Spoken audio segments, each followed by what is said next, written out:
Alright, welcome guys. I do apologize about my voice. It's not 100% back, but I'm managing it.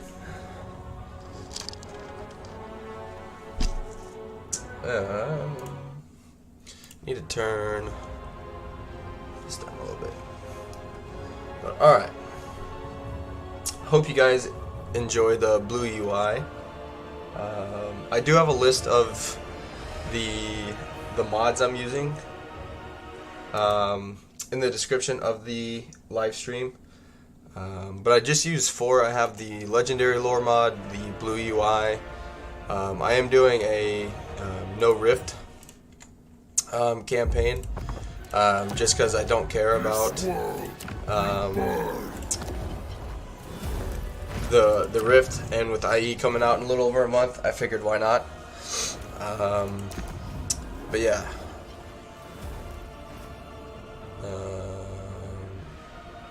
Yeah, so I think by making sure this is unticked, we won't have it. If I remember how that works.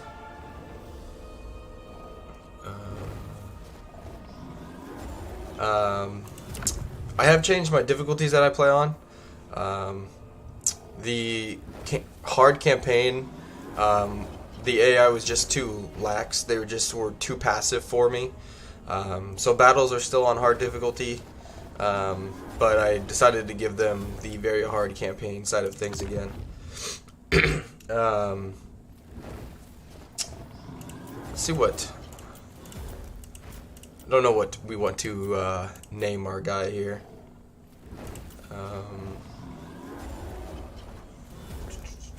Hopefully.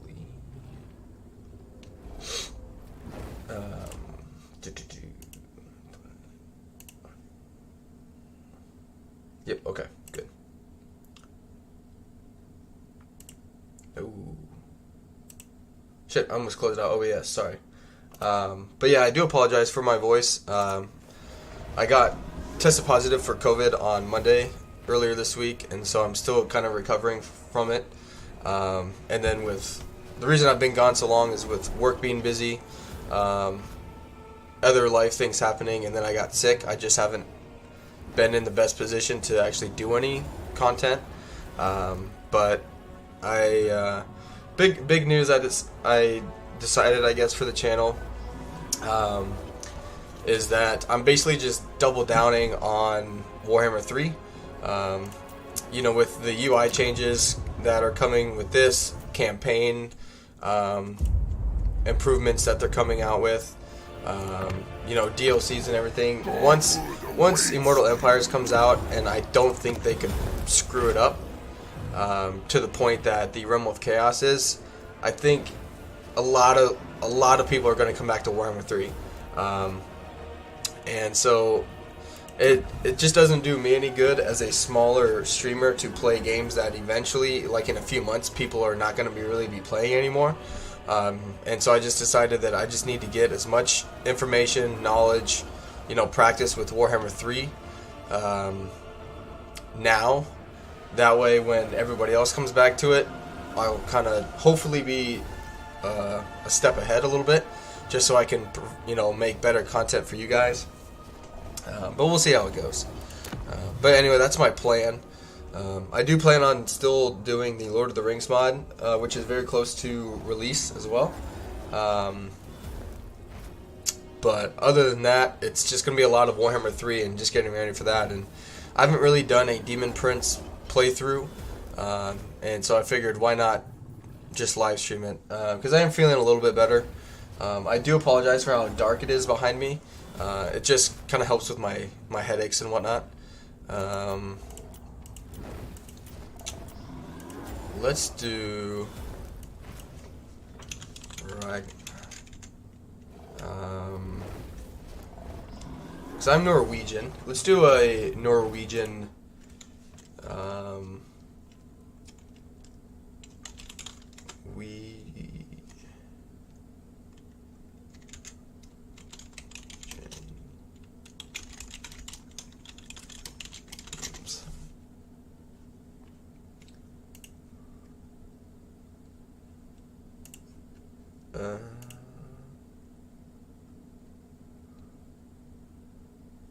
Yeah, let's do Ragnar.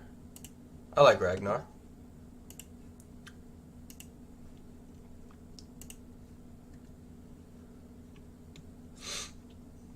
Alright, alright.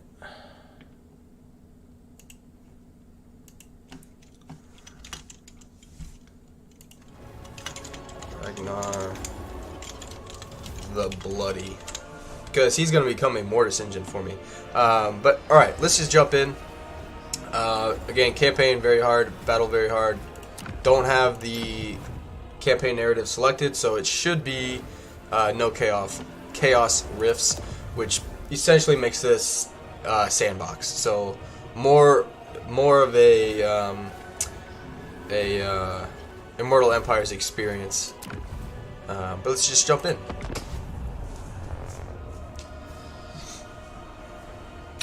I've played with the mods, like the blue UI and the no rift mod, and I haven't had any crashes, but I obviously haven't streamed it, so we'll see how it goes. I just need to be particular on when I click, on my other monitor, especially at the end loading screens, because that's where it seems to have the most optimizing issues. Is probably right on here, right here on down, is when it has the most issues. So.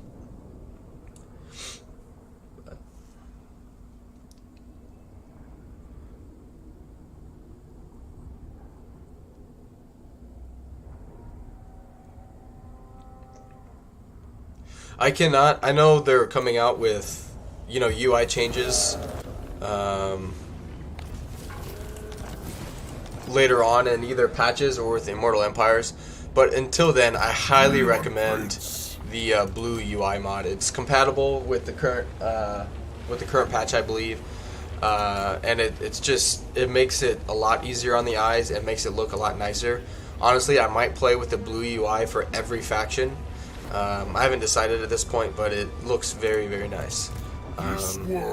So let's jump on it. Annihilation. Yep, easy win.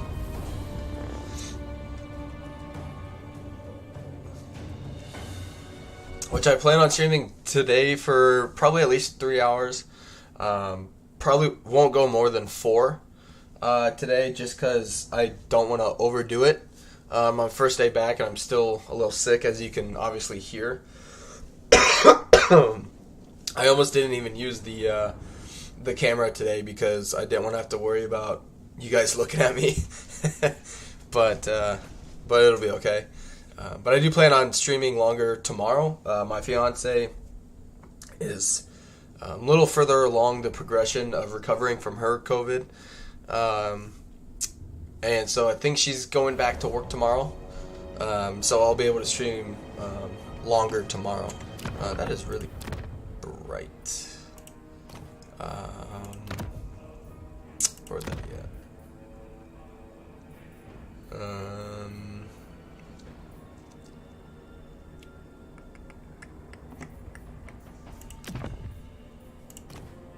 Wouldn't be under.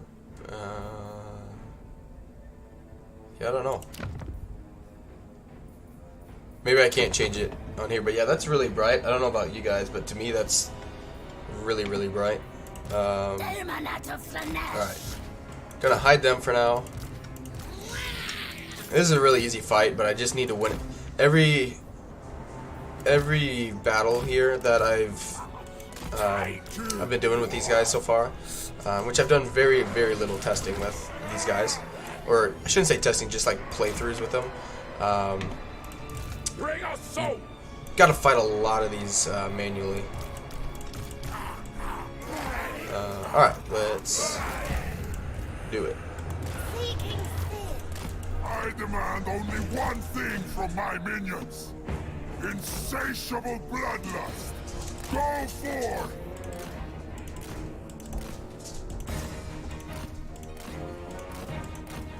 What's that?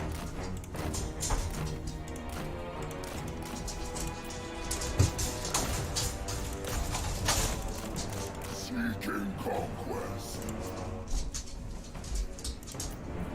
I will raise it.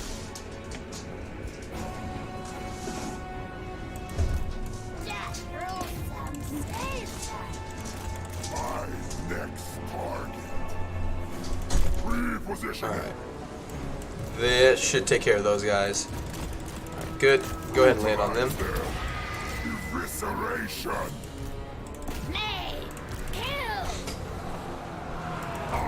The only thing I've seen, I guess, that's maybe affected the game is with this mod, and I don't know if it's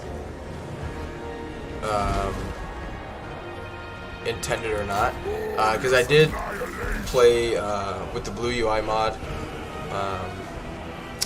with Slanesh earlier, yesterday actually, and it didn't. I had access to a port, but it never showed that I could trade with anyone. Even though I was trading with people, like the trade icon didn't show up. And I do have a campaign of the Demon Prince I'm doing in my own time, and it is showing up there. So I don't know if it was just a one-time bug / fluke, but it is a possibility because I've seen it happen. Not that it's like game-breaking or detrimental, but it is kind of annoying. It's more annoying than a really big issue. Go ahead and fly him over here. We can fast forward the rest of this.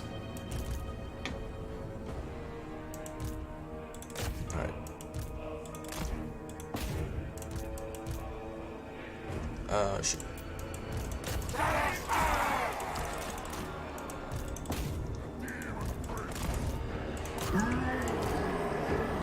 Good.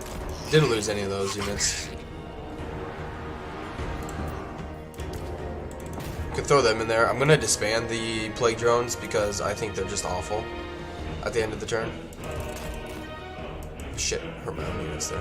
There we go. We do want to kill him just for. I think it gives us extra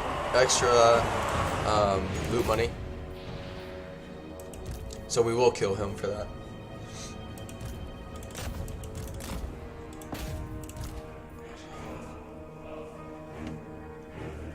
Yeah, we're going to essentially make him a Mortis engine. I don't really like using him for spell casting. I know he can become a decent caster, but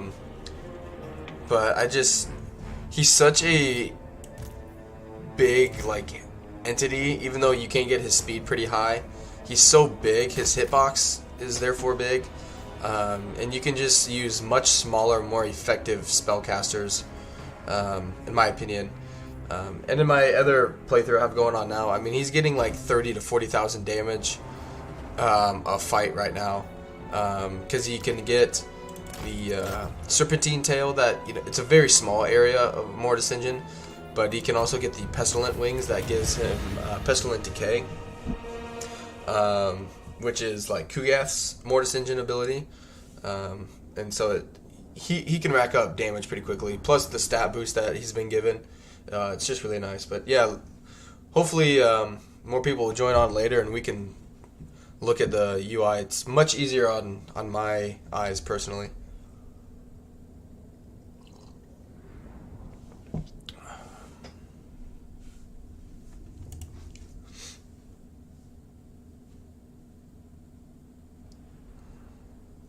But essentially, in my so far I've learned this essentially becomes a this is Total War campaign for him.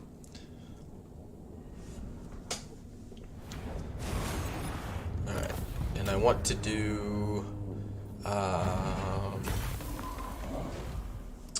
there's a lot of things I need to get. Let's do Siege first, and then we'll occupy it to Siege first because I do want a Iridescent Horror as my my first hero. And then I want the casualty replenishment rate first, actually. Alright. Nope, not there. And there we go. Got a very small Mortis engine so far. We need do money. Growth isn't. It's just not worth it. And then yeah, we'll grab 2 more units here. Get rid of these guys and get rid of those guys. Grant us another chance. save these guys for now. But we are going to go to the Altar of Spawns first. I think it worked out for me last time in my playthrough. This area here is just not... This initial province just isn't ideal for him. It's just not well centralized. Because you'll end up coming here to... My plan is to come down here, get rid of them, just so they're not annoying. And then finish this province. But then you finish up here, and then you have more enemies coming down here, and you have the Empire coming up here, eventually Kislev coming up here. So it's just more annoying than anything. To be honest, I'd rather I will take a non-aggression with these guys. Let their money grow a little bit first, just so we actually get paid what we're due. And then yeah, we can move on.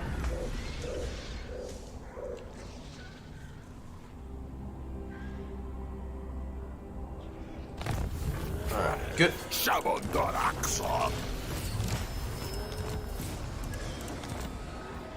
What do we get? Yeah, it's fine. I don't even know if you can get Keymaster as a trait with him. It would be nice if you could get that trait with his heroes.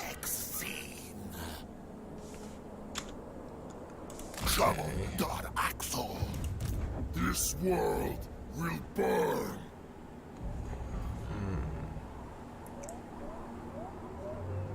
Yeah, let's force march to here. That way, next turn we should be able to attack them. And the biggest thing here is we just need to win that well for the experience.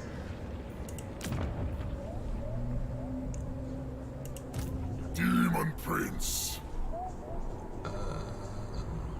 Trying to think what else we can do.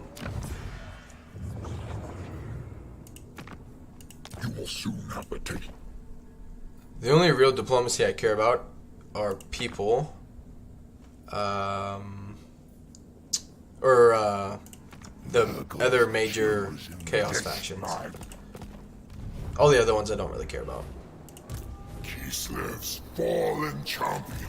And yep, let's move on.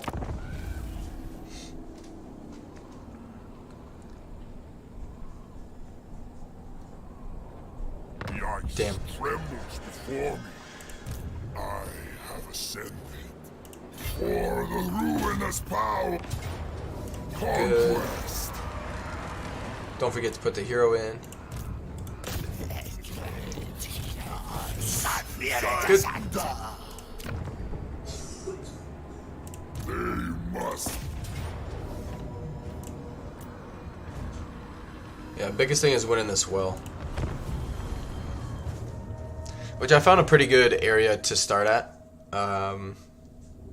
It's very similar to the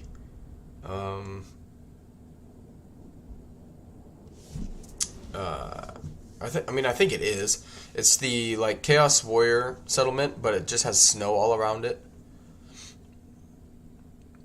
And I don't know why. I mean, it probably has to do with the units and just the Lord in general. Because usually I'll place it here and then charge through here. With Corn, Siege, you name it. Because it's flattered, so your missile units can shoot better. But placing units over here is also a pretty good route, because they can only build like one tower there that can really do damage to you, and you can just nuke it right away. Takes a little bit of repositioning because you can't form over here, but for the most part, it's pretty good spot.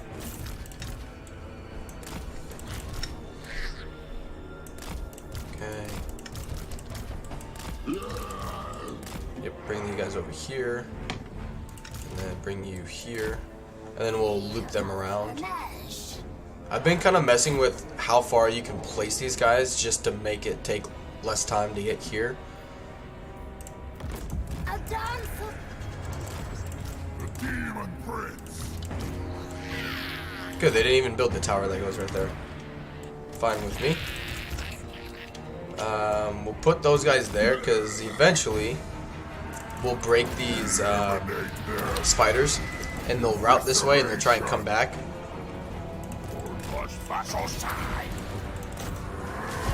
But yeah, welcome everyone to the stream. I know there's not too many people here, but I do appreciate those who are here. I know it's been a long time since I've streamed or made any form of content, so I do appreciate you guys being here already.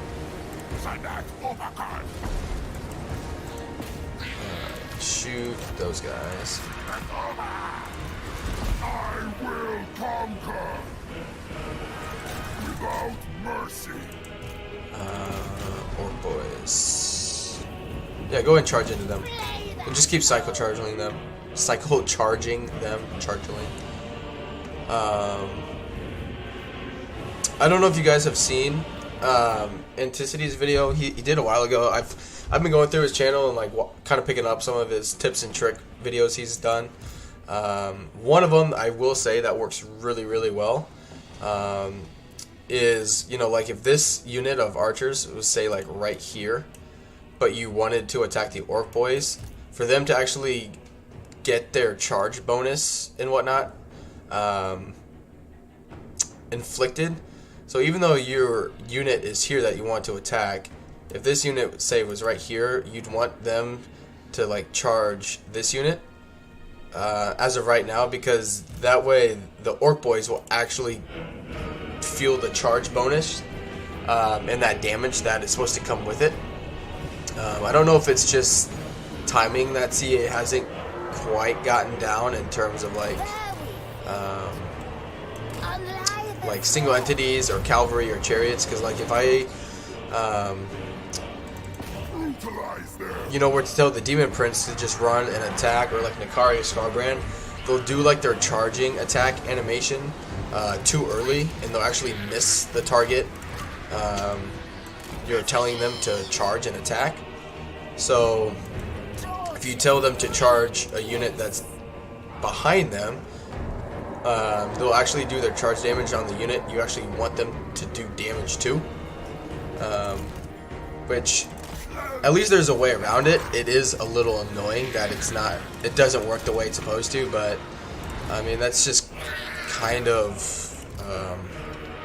Warhammer 3 at the moment. So hopefully down the road they will fix it and adjust it, so you know when they actually do the charge on this unit, they'll actually do the animation when they're supposed to, and not, you know, 5 feet in front of them. But we'll see. Okay, good. Can bring you in. Leave him out. I don't want to take any freaking damage. He's okay. He'll regenerate eventually, but I don't want to lose. Like this is already. I don't like that.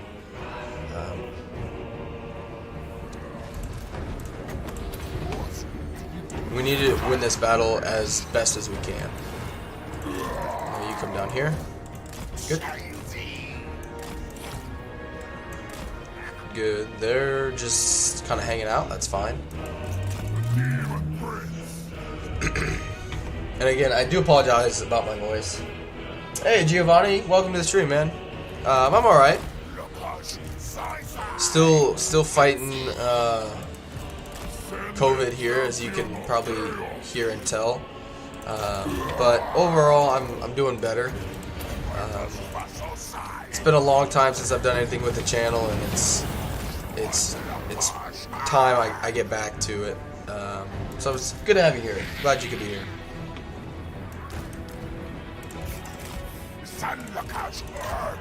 Also want him to get more kills, because the more kills he does, the more experience he'll get, and we need him to get lots of levels really quickly. I'm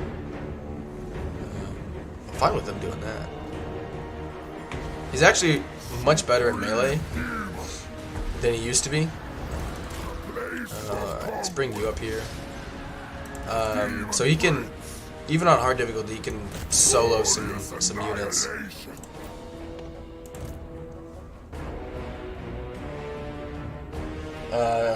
Caesar says no rift, but then you can't abuse the Sinesh gift. Hi, by the way.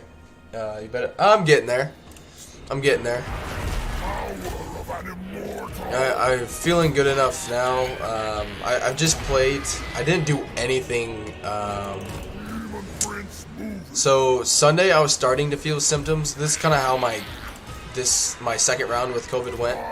I started feeling symptoms-ish on Sunday, this past Sunday, obviously.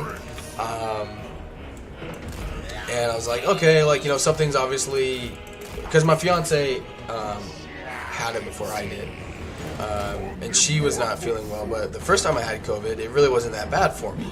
So I was like, oh, you know, it'll be fine. Like the first time I had it, I had I couldn't smell or taste, and that was literally it. You know, wasn't bedridden. I still ended up working. Like it was fine. Was not that big of a deal. But this time it just freaking kicked my ass. I went to work Monday, definitely feeling symptoms, but I wasn't to the point where I was on Tuesday. And Tuesday I woke up and I mean, I had the chills, I had the cold sweats. I literally slept for like 20 hours. Like I woke up at my usual time, I think at like 6-ish, which is actually a little late for me. And I was just miserable. I slept for so long. I think I took like 4 naps. I mean, I was just basically a zombie on Tuesday, even with taking Tylenol. So yeah, was not fun. And then Wednesday, it's just kind of slowly come down from there. I don't have like my body achiness or chills anymore, or like cold sweats. That luckily has gone away, but still dealing with everything's kind of just draining, I guess. So I have my nose, my throat, just stuffiness overall. My headaches are still here, but they're manageable as long as I don't, or as long as I keep taking Tylenol. I can. It's still really noticeable for me. As soon as my Tylenol kind of starts wearing off, I really start to feel like my headache's kind of coming back. But I think, unless he's taking too much damage, it's the freaking tower. As of right now, I plan on going back to work on Monday, because my fiance last night was starting to feel like complete ass again, and so I'm just hoping that doesn't happen to me. Plus, work is kind of weird anyway. I can't come back to work until I basically haven't taken any medicine. It has to be 24 hours. So whenever I feel good enough where I don't have to take medicine, it has to be 24 hours after that, and then I'm allowed to come back to work. So that's... It's upsetting. I still got paid for this week, which has been really nice. I'm not paying attention. Okay, good. That'll get rid of the towers. But I don't know how long stuff like that lasts for work. I know with my employer, they do COVID, like pay relief kind of stuff. And I do have like 40 hours of medical sick leave. What the hell is that pathfinding? But I just don't know how long that stuff technically lasts. So I'm just a little worried about that. There you go. That's good. But yeah, slowly but surely we're getting back to being me, I hope.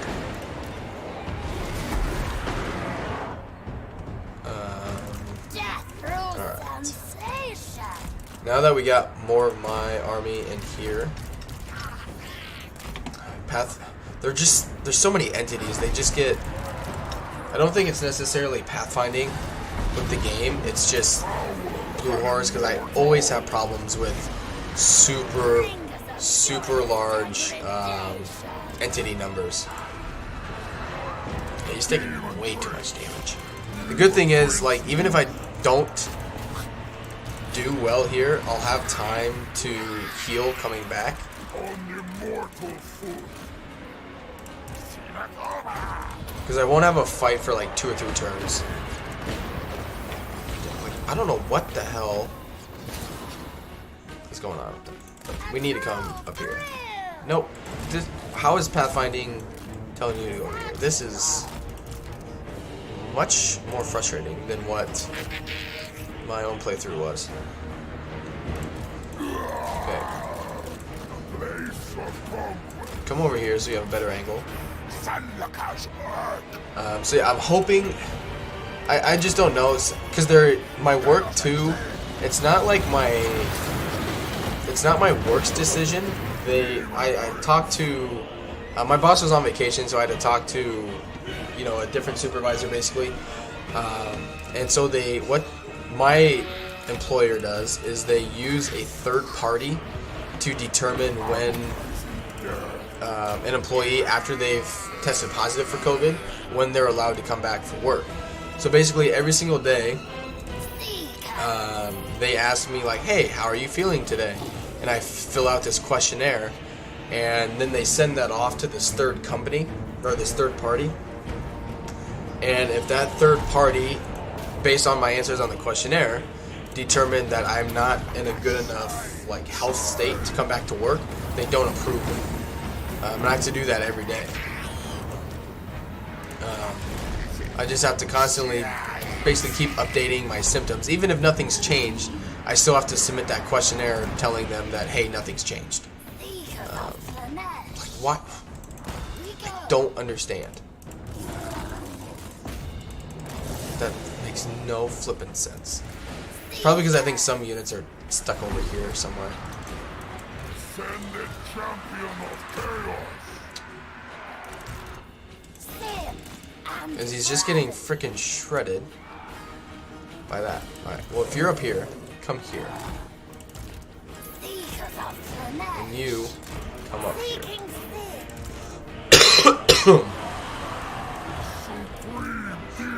Alright. You should get a good amount of experience. As of right now, we're still on track to get at least a close victory. Glorious annihilation.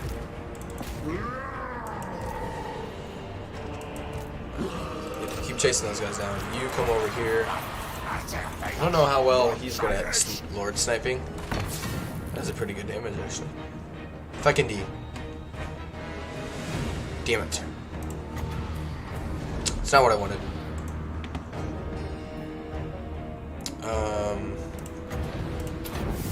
I was hoping to get the healing one. It's completely random, but you know, sometimes it would be nice if it was in my favor.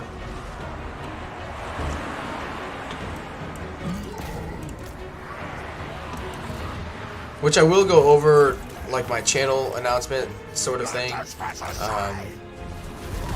If, you know, later on as well. I talked about it earlier on. Yeah, they're just getting shredded by those towers. Excuse me. Coffee, weirdly enough, like water has obviously helped me stay hydrated, but coffee has been like a complete game changer.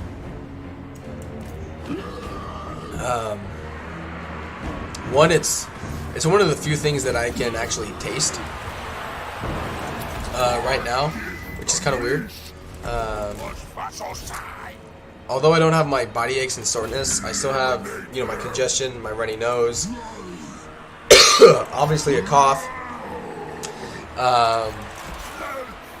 But I've also developed a lack of smell and taste for a lot of things, which my fiance, it makes sense that it's just because I'm so congested, but my congestion hasn't gone away. And so the only like really things I've been tasting have been things that are kind of super strong. So I've had coffee. Excuse me. Coffee I've been able to taste. If I douse something in pepper, I can really taste the pepper, that kind of stuff. Yeah, it is Pyrrhic, okay.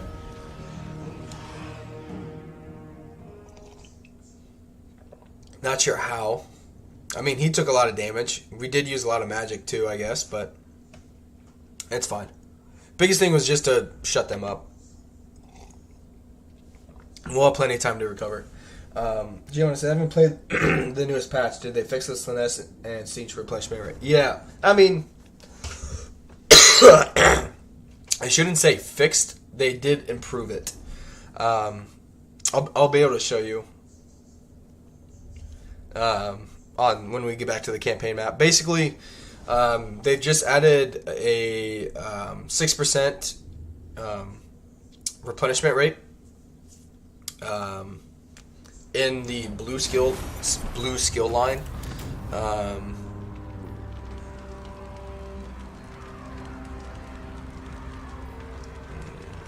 We'll probably lose this, so I don't care who that goes to. So basically, if this was my This world will so yeah, burn. so this 6% replenishment rate, if this was like the bottom line of like a regular lord, right? Actually, I can just show you here, bro. Yeah, I'll just jump into this campaign quick and show you guys, because I've recruited another lord in this campaign, and I can show you. It helps. It's better than nothing, but whenever they add in a hero that's supposed to help with replenishment rate, that will be much nicer. But it's like 6%. The big issue I have with it is they didn't even make it in the first like tier of the blue line. It's in the second phase. So like for Nakari, it's attached to his seduction. I think it's his budget in his second tier line. Scarbrand always had it in his first line, but it's in like the second phase of it. So it's there. It is helpful, but it's there basically. It's there.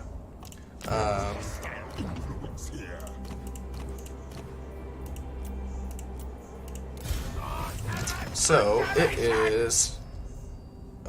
Should be. Did they not do it? I thought.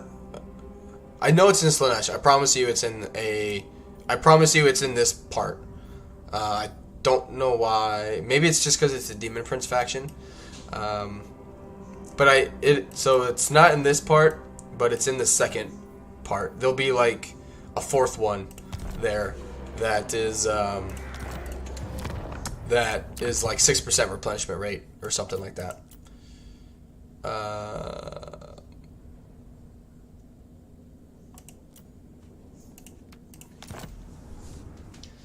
Hey, Shats, welcome. He says, glad to catch you live. Hope you feel better soon. The whole epidemic can really hurt how you're gonna is life. Yeah, it's definitely throwing a wrench into things. Hasn't been ideal, but we're here now.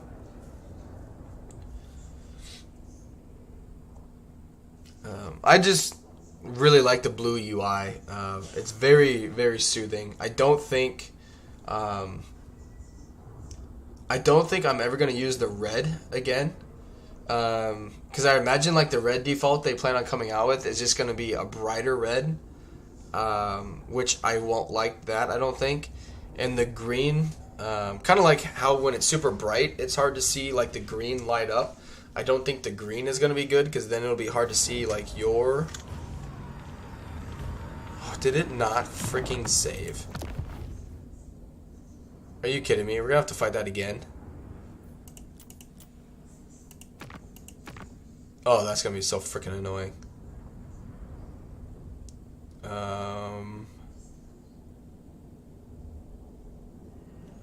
Whatever. We'll just... Sorry about that, guys.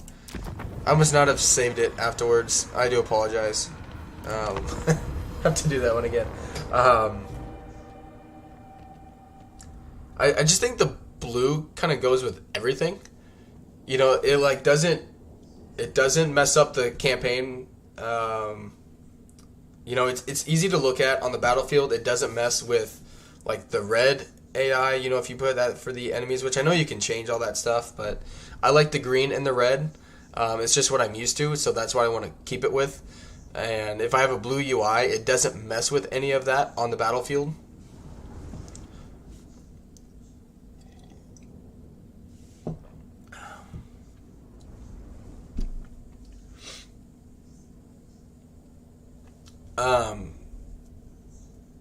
Yeah, the optimizing is still, it's better than what it used to be. It doesn't dip down as bad, but it's definitely still there. Alright, I gotta, since we have to do this again, I have a better plan than last time. Over here. What am I doing? Over here. Instead of doing that, we're just gonna loop around the back here. Yes, the default UI in Warhammer 3 right now is still red. Or like that dark crimson, however you want to classify it. So yeah, the fact that my UI is blue, it is a mod right now. It's just that they plan on bringing that in Warhammer 3 is...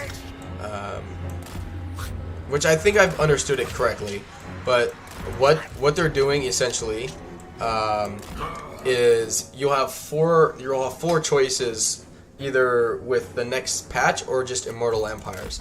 So you can be blue, red, or green for any faction you play. Doesn't matter. So like you could have a constant blue UI and be playing Scarbrand. It doesn't matter.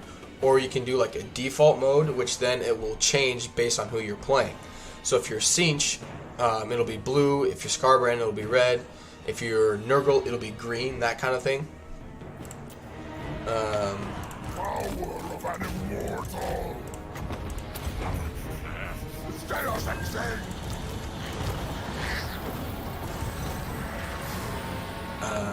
So at that point, it'll just become personal preference.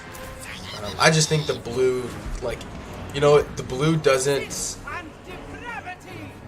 like mess. Like, there's still contrast, but it looks better than the red, is what I'm saying. Like, it doesn't negatively affect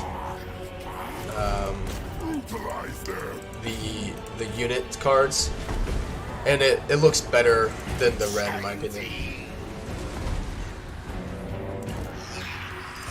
Good, keep doing your thing, dude. I forgot to. I shouldn't have used that one just now. You come back here. Get up in his face. Hey, no.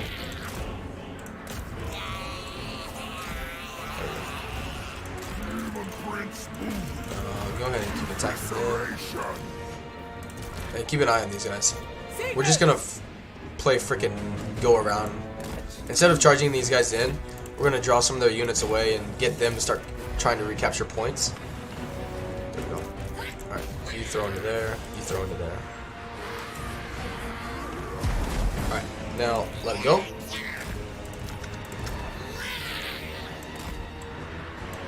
Come on.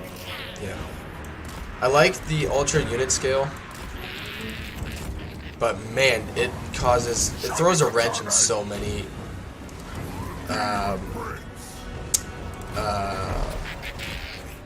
pathfinding. Causes so many pathfinding problems. I've only had it on the bigger difficulties, the larger unit scales. Alright, so yeah, don't fight over here. We need to fly up and get rid of that missile unit. Hate how they haven't fixed the guard mode thing. Hey Styric, welcome to the stream, buddy. It's so freaking annoying. Hey, it's so annoying. Like, what is the purpose of guard mode? And it's a rhetorical question. There is none. There is no point to it. Alright, good. You shoot them, you shoot them. Shoot those turds.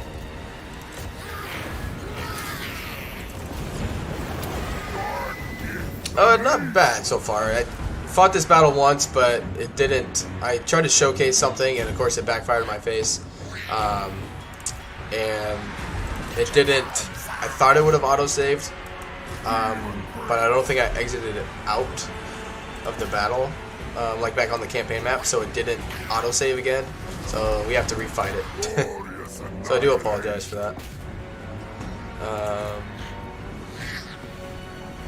Okay.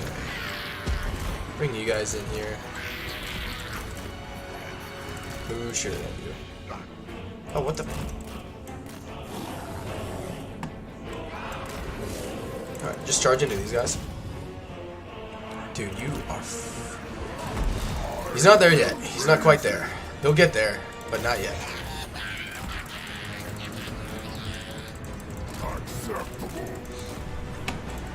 Come on, get up. He still has quite a bit of health left.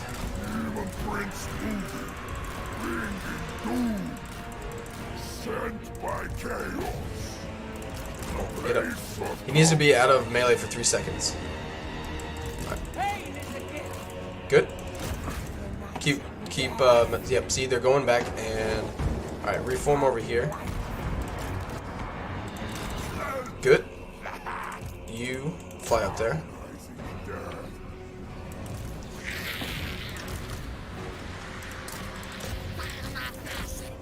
Alright, you guys just run it and capture this. Those missile units will move. Good. Carnage unbound. I will conquer. I am using, I put them in the description in case you guys want to check them out if you're playing the game. I have the legendary lore mod selected and activated. So basically, anytime I recruit a hero or a unit for the first time, it'll kind of give like a good amount of information about. I don't have a description about it, so I will explain them. But it's a description about the unit, you know, their purpose, kind of where they came from, that kind of thing. If you're playing any faction other than the Demon Prince, since the prologue and everything explains the story of the, you know, Daniel or the Demon Prince here.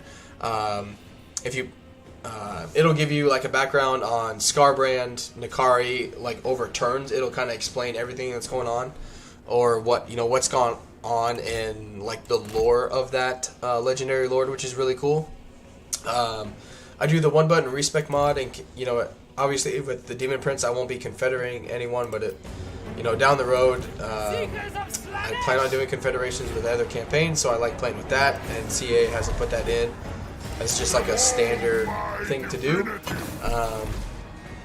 And then I have the blue UI mod activated just because it looks so much better and it's much easier on the eyes.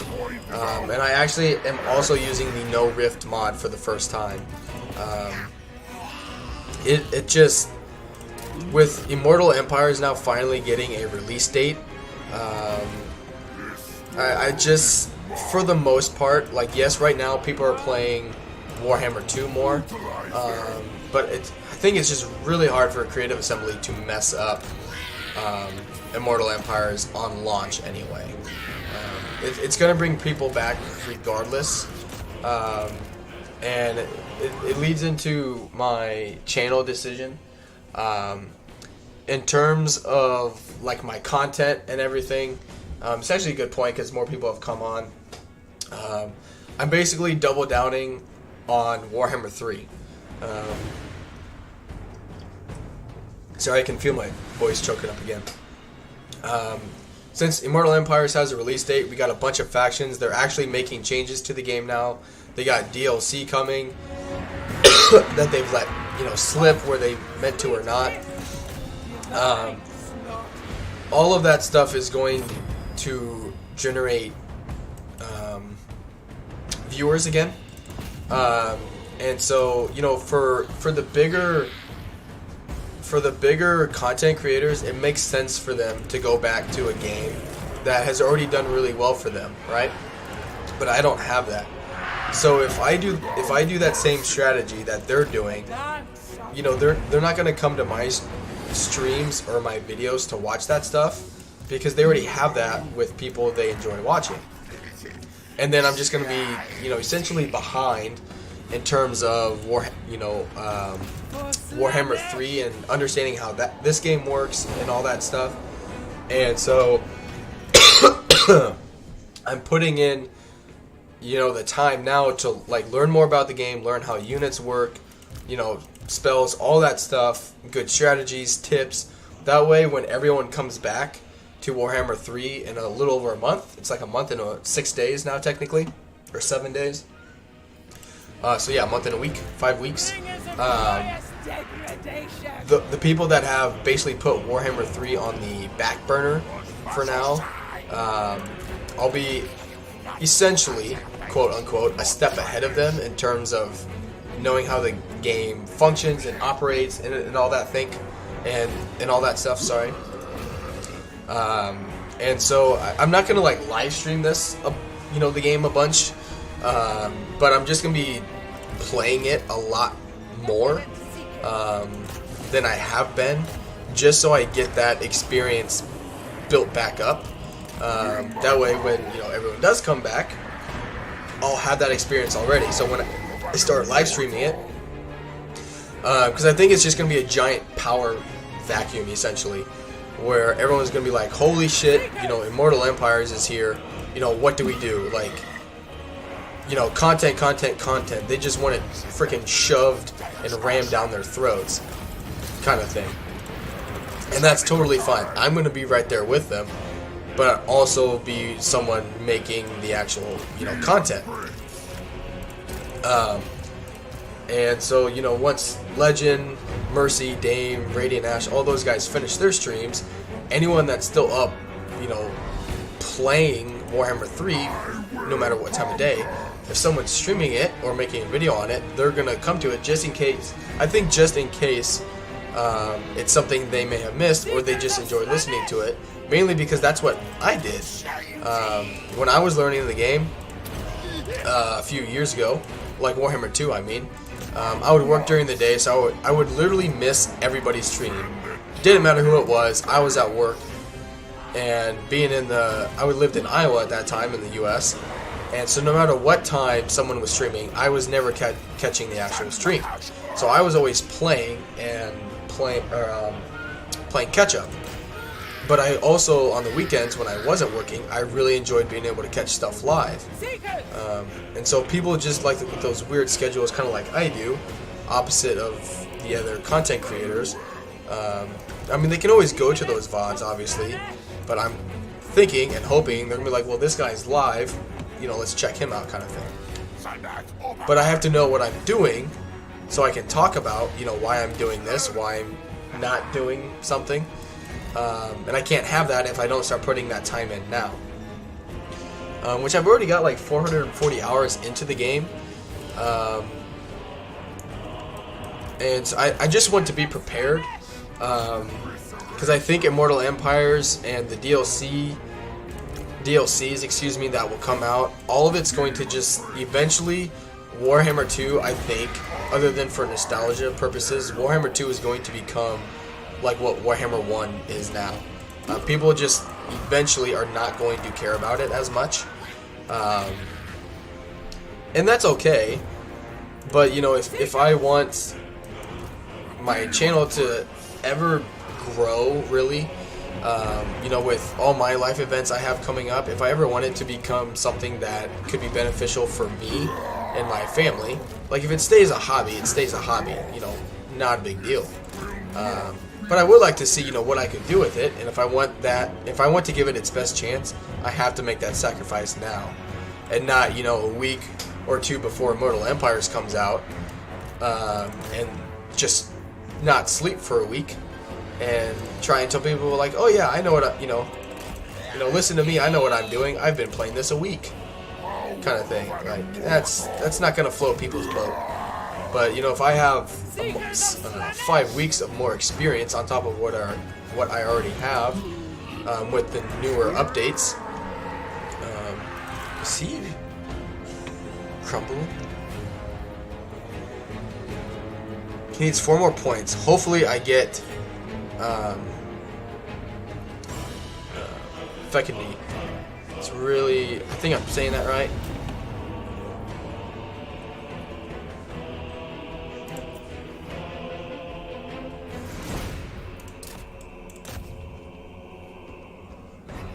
RNG Jesus, help me. 25% chance. Fuck. Didn't get it. That's okay. So yeah, I know like right now it sounds like it makes sense, but at the same time it doesn't make sense because I won't be,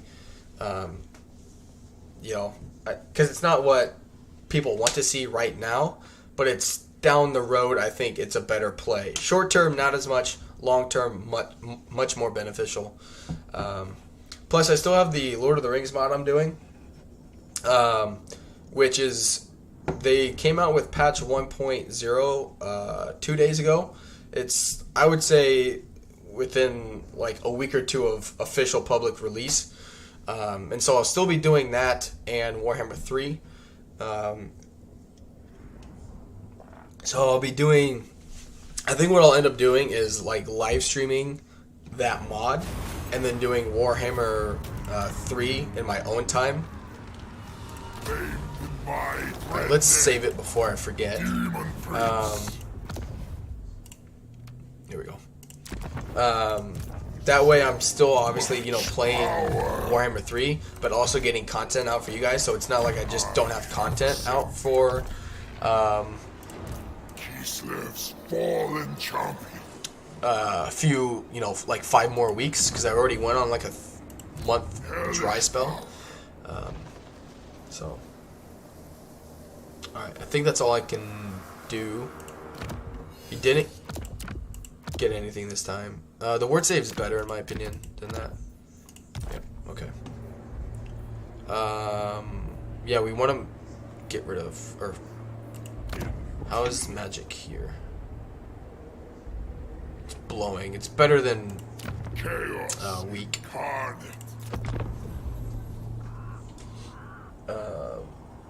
Giovanna says, which is going to be the first faction you play in IE?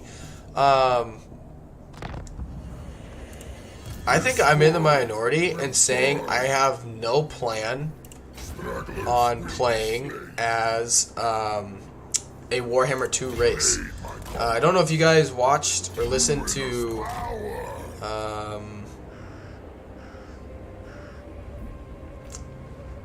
I also really need them to get here. I need to be recruiting on my way down here though too, and I do need the magic. In like the interview video they released and whatnot, right? They talked about a few things on how they can't just like port over stuff from Warhammer 2, because they think it's just going to not be fair to the Warhammer 2 races, because they're going to be so outclassed by the Warhammer 3 stuff. So they can't just simply port Warhammer's, like the Warhammer 2 and the Warhammer 1 factions over, which there are obviously already making changes. Yeah, that's fine for now. They're already making changes, like you've seen people probably make videos on in the multiplayer, you know, with vampire accounts and whatnot. So they are showcasing that a little bit already. But you know, they need to bring all those up to speed. If they do it by Immortal Empire's release, then it changes things. I just, with how slow Creative Assembly has been moving, I just don't see how they're updating, you know, 60-some factions within 5 weeks. I just don't see it happening. I really don't. And that's fine, you know, whatever. But it gives me, you know, it gives me an incentive anyway not to play Warhammer 2 races. Or Warhammer 1 races, for that matter.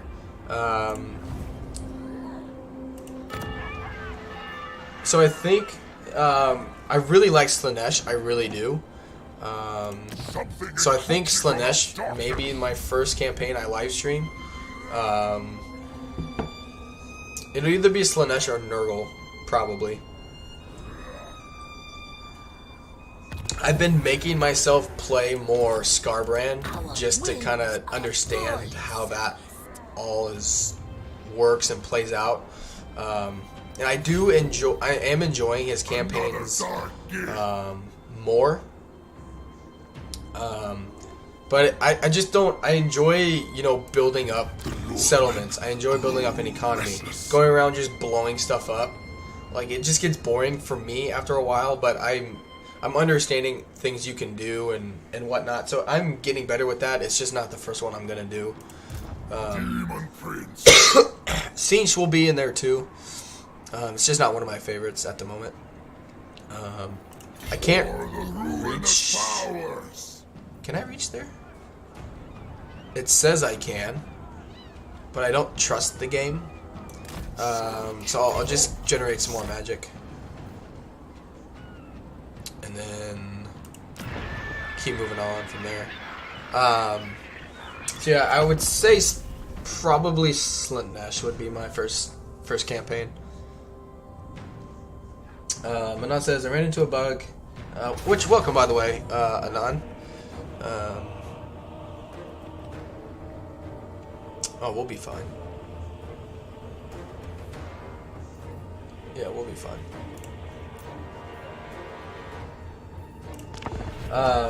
Ran into a bug in Warhammer 3 last night in Nurgle's Realm. AI heroes don't spawn in the army. AI heroes don't spawn in the army. They spawn outside on the exact same spot, causing the army to not do anything to be attacked. Oh, wow. Yeah, it's a good thing I'm not playing with them. I figured too, like these streams may not gain as viewers. Like, I know people on other streams have talked about, well, modded streams never do as good, but nobody cares about the Chaos Realm. They'd rather see more of a sandbox experience, I think, and getting rid of the rifts provides that. So I just kind of was like, well, what's the point? Like, nobody wants to watch the Chaos Rifts anyway, so why even have them in there? You know, at least I'm just trying to make this more as of a sandbox experience as possible.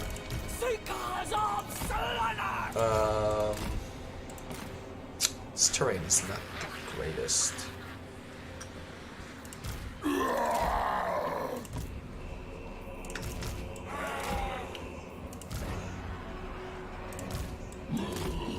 Actually, put these guys over here. Put you over here. There. Jeansy Boy, welcome. He says, hey, dude, glad to see your stream again. I like lurking in your streams. It's good to have you here.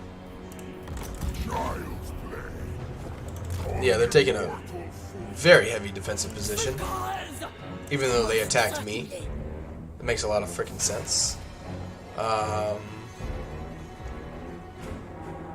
So stupid. Decadent seekers, we go.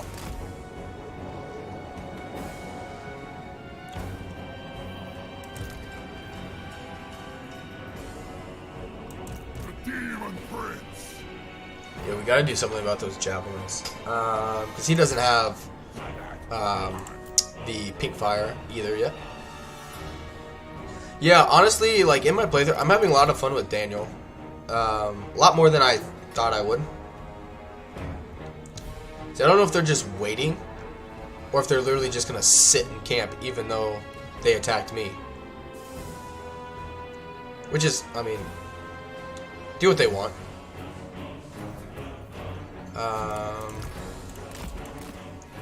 No, he'll get shot. Because, yeah, they'll reform.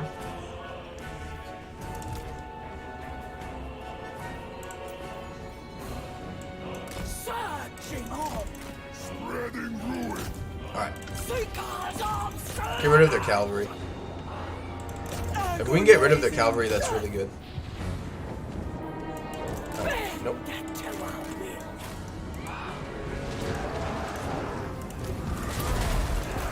Brutalize them. How do you plan... Not says, how do you plan on building your main lord stack? I like a corn front line supported by pink horrors, a corn hero, and a Nurgle hero. Some have said still grinders are the way to go. I haven't tried. I have no idea, to be honest. If I'm like 100%, I have absolutely no idea. I know eventually it becomes basically a This is Total War campaign, so I'm already trying to mentally prepare for that. I'm on like turn 23 or 24 in my other campaign. I literally started this morning, and I'm already at war with like 20 people, so I'm still trying to think about how I want to do that. Alright, get rid of this cavalry unit. I think as of right now, until he gets regeneration, I like an iridescent horror in the army for magic. We can outrun. Yeah, we can outrun him. Good, they're finally frickin' coming at me.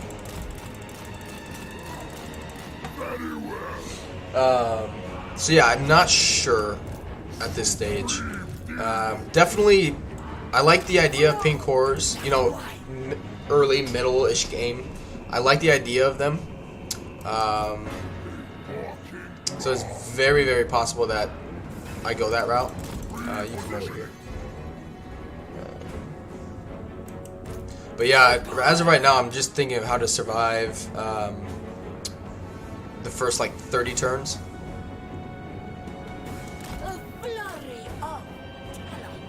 Maybe I should have come down in ambush stance. Just get them further away from the army, so their leadership will be affected.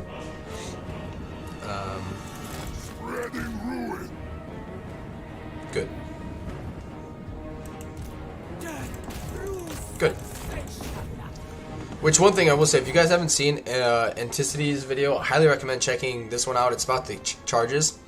I talked about it earlier, but so basically in terms of charge bonuses and the attack animations, CA hasn't properly done it the way they should. So like if I wanted these two units, right, to charge into the Marauders, if I just tell them to attack the Marauders here, they'll do their attack like charge bonus like here, and it won't actually apply here. So one way you can actually get it to work is get them to blob up a little bit, kind of like this. Tell them to attack this unit, and that way they do their charge bonus animation attack like right here, and actually affect the unit that you want to take the damage. It sucks that you have to do that, but it's better than not getting it at all, and it's fairly easy to do. I tested it out with Slaanesh and their chariots, because I was like, you know, I was cycle charging all the time in my first playthrough yesterday afternoon with Slaanesh and the chariots, and I was like, these chariots, you know, like I'm cycle charging all the time, and they're just not doing anything. You know, it's basically little to no damage. But then I started doing it even in sieges, and they won't get a lot of kills, but they do a lot of damage. So I got like 30 kills in one battle, but then I got like 9,000 damage. And then as they got more experience, and I was getting better at like timing up the charges and getting them to blob up, and you know, doing the things you need to do to get it to work. They were getting like 60, 70 kills with about 10,000 damage against units, kind of thing, right? So it does add up. It just sucks you have to do it, but again, it's better than not getting anything. Let's get these guys. If they want to just keep running, that's fine.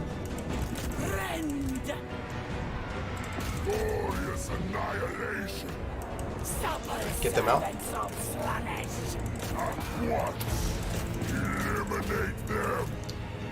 Flying units have their own issues at the moment in terms of like chasing units down, attacking units once they start routing.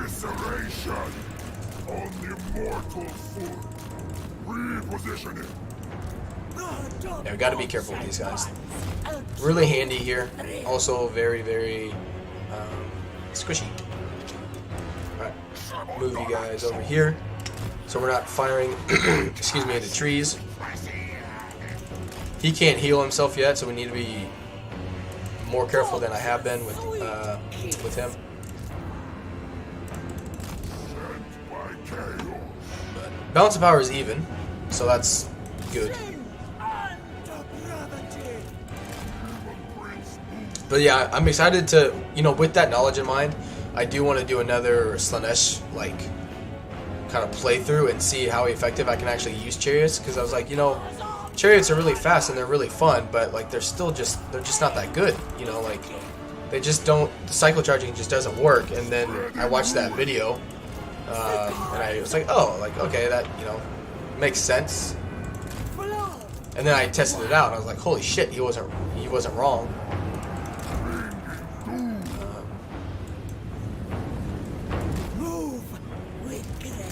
Some of those things, though, I will say, take someone with a grain of salt. His video today on physical resistance, like, he's technically right. I get that, but like physical missiles, even though he's using archers in that video to take down. If you haven't seen it, he talks about physical resistance on how the 20% for demons really doesn't matter.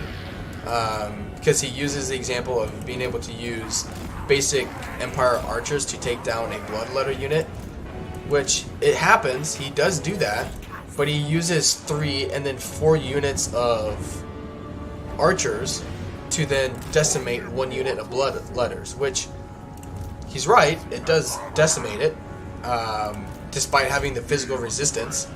But when are you ever going to outnumber the AI 4-1, where you can have, you know, 4 blue horrors fighting, you know, shooting all their ammo into 1 unit of marauders and then going to the next one? So it just, maybe in multiplayer, I don't know, I don't play multiplayer, so maybe it makes more sense in that scene. But in single player, you're very, very rarely ever going to have a scenario where you can have a 3 or 4-on-1 shooting of a unit. So I don't know. And then the T formation thing, I've tested it out. Don't recommend it.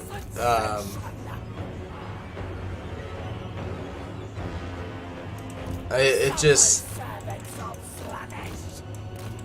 like, the AI is dumb enough not to like loop around, but if you do a T formation, right? So if I do this formation like that, right?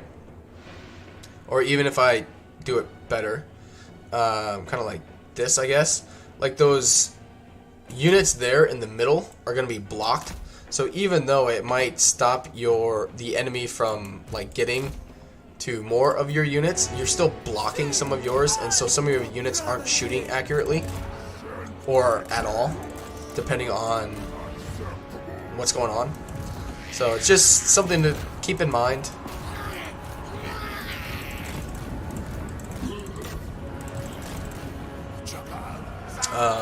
It says, oh, according to the Total War subreddit, the Immortal Empire's multiplayer pre-release, all missile units deal 10% less damage. Honestly, don't have a problem with that. It should help stop the range only meta. Yeah, like I'm fine with things being more balanced. I think the melee, you know, tweaking has been a really good thing.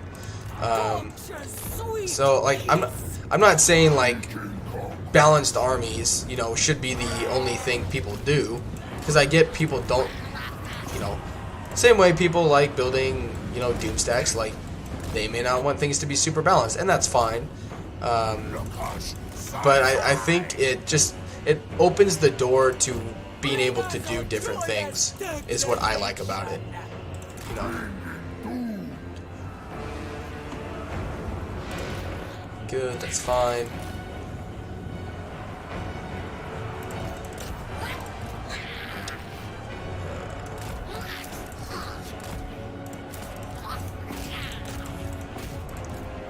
That should make him route. shooting you? Repositioning. Pain. Yeah, he's kind of just messing with him at the moment, and that's fine. Demon Prince.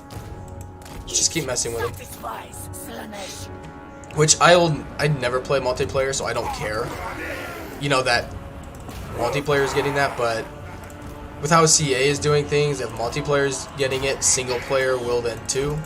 Because apparently multiplayer is the way to balance things. If we lose nerdlings, I don't care.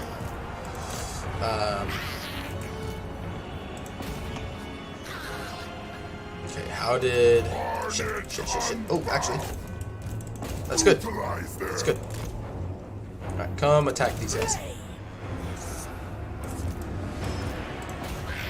It's fine. Go over there.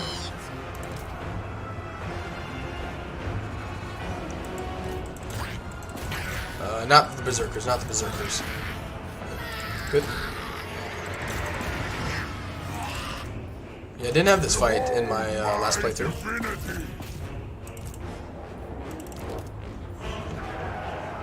Good.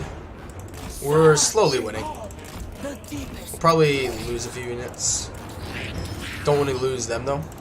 Get them out. Good.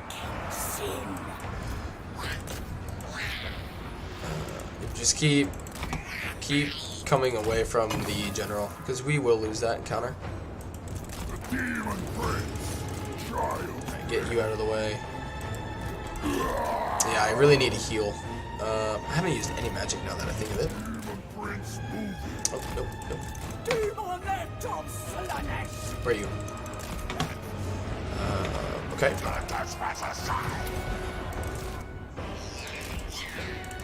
So I'm trying to get better with my micro too, and not be pausing all the time as well. So bear with me. I know it's not the prettiest, but I won't get better at micromanaging if I never let myself micromanage, if that makes sense. Good. So this might be a good opportunity to show you guys what I mean. So this is the unit I actually want to hit, but I'm going to tell them to attack this unit that's technically behind him. Maybe if they don't freaking route by just being here. Alright, we'll do it to these guys. That makes no sense. Their leadership went up after being in combat. It makes absolutely no sense. But yeah, it looks like we're winning. It's just not a very good win. Plus, he's not a Mortis engine yet, so that's obviously affecting things too. Good. Alright. I will conquer. Go attack him. Come up here. Oh shit.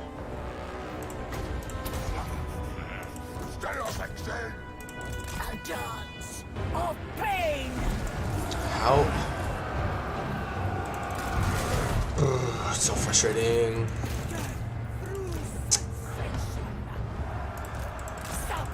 Okay.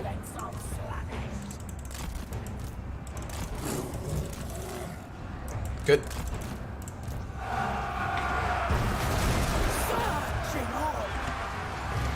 That was a terrible charge. Still did better than what they would have done, but still not a good one. He's getting fucking destroyed. But they are anti-large.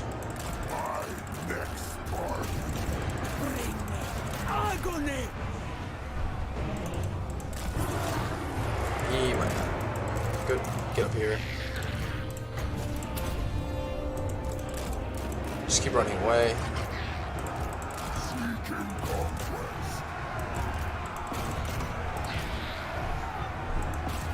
Holy shit. Alright, now run a bunch of them down. Hopefully we get a heal. One can hope.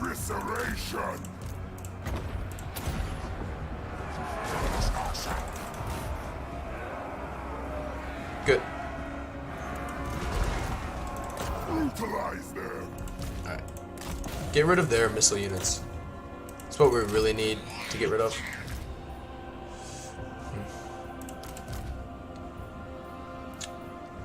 damage on missile units didn't do fare too bad there. Demon Prince. Right. We can fast forward this. He should be able to get enough points to oh yeah. Come on, RNG Jesus.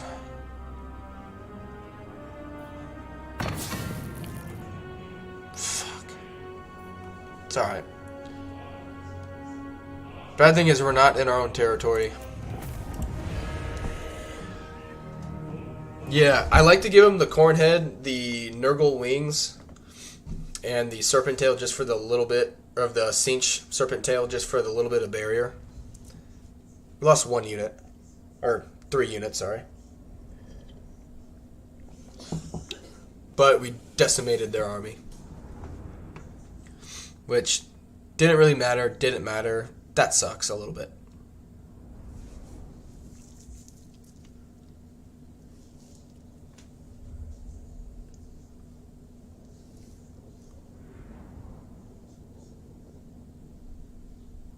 It's a very slow and painful start, I found, with the Legion of Chaos. Very slow and painful.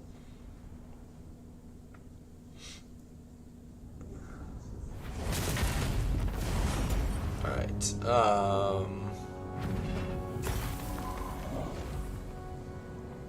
yep, corn. They're gonna blow it up. Yeah, I know how that works. Demon Prince. Okay. That will help as well. And then we need to get growth. A boon to the great reaping. That will help a lot. Alright. There we go.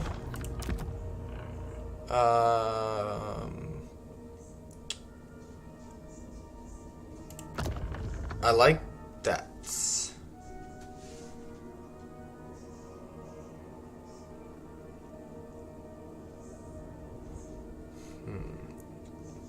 So if I... Okay, so it must be like up to 20%. Oh yeah, look at that. He just became so much more powerful. Nope. That's garbage. That's better. Yeah, that helped him out quite a bit. Okay. Demon Prince.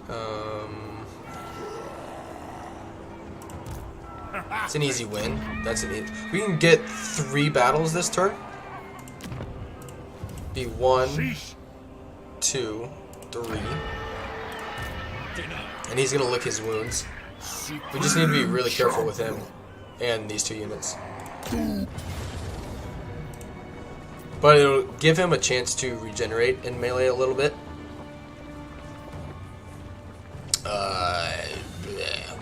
We gotta take him out first, because he will snipe that, or he'll snipe us. Sorry. Is there a mod that removes the tutorial? I already know how all the factions work. I don't know. I haven't looked into that because it's kind of annoying that because it does that with Cathay too when you start using the caravans. And then as soon as you unlock the ogre like contract mechanic too, it does that.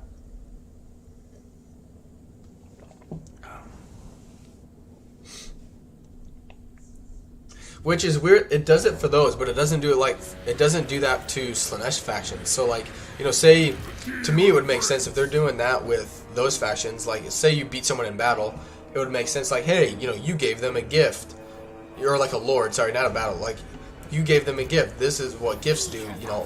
That whole routine. But it doesn't do that with Slaanesh. So like, what does Create Assembly just like? Oh yeah, it's super easy.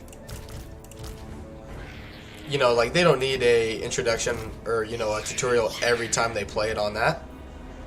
But yet with Cathay, you literally pick a caravan and pick a destination and hit go. But apparently that's more challenging. Or they deem that harder to do, I guess, than other ones. whatever. Not my circus, not my monkey, to determine what is tutorial needy or not. Honestly, he worries me. One thing I could do though is just get him caught up in melee, even with these guys. Get you back here. I just don't want him shooting fireballs at me, because essentially does 600 a pop. So I mean that's 3 casts. I mean I gotta be pretty freaking spot on in terms of dodging stuff if I want to not die.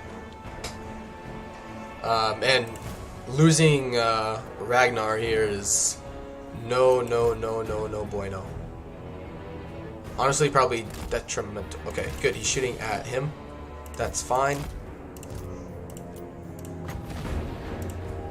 I got my own. Move with grace. I don't know at this point if the AI has unlimited magic. Because, like, we no longer have it, but the AI essentially never runs out of magic.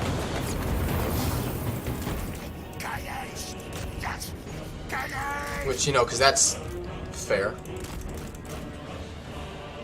Alright. Yep. Come attack him. Just get him in melee so he's not freaking doing that every... How often he's doing that? 30 seconds or so. Start bringing him up.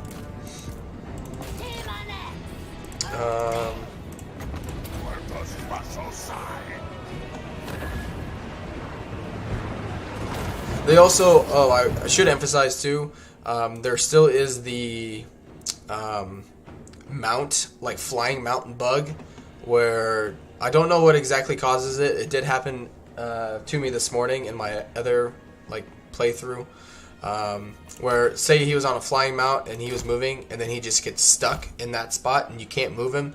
Doesn't matter if you toggle him up or down, cast a spell, you know, put him into melee mode or do anything, he's just stuck in that spot. Don't know what causes that, but it does happen. And it's, as you would expect, very annoying. Just keep him in melee. Alright, now quit firing. Because he needs to regenerate and get some kills.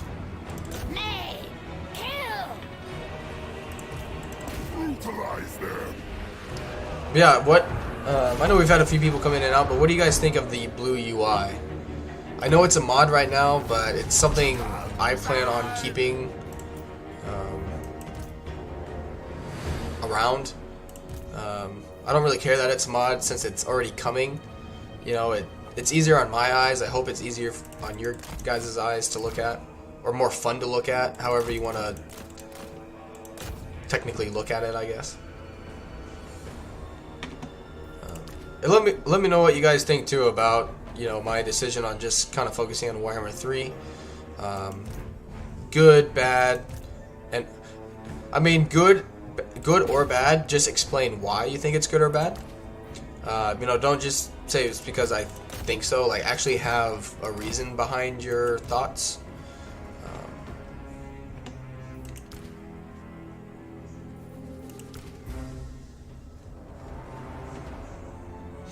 I honestly, like, it's a lot more soothing. I'm with you, Anon. It's a lot more soothing on the eyes. And I don't know, it's more calming, and so I want to keep playing it. Like, it's just weird. It could just be me, and it could be a bunch of crap, but it's a lot more soothing. Don't kill. Yeah, I'm sorry. It's just, it makes me able to play the game longer because I'm not as drained by the dark redness of it.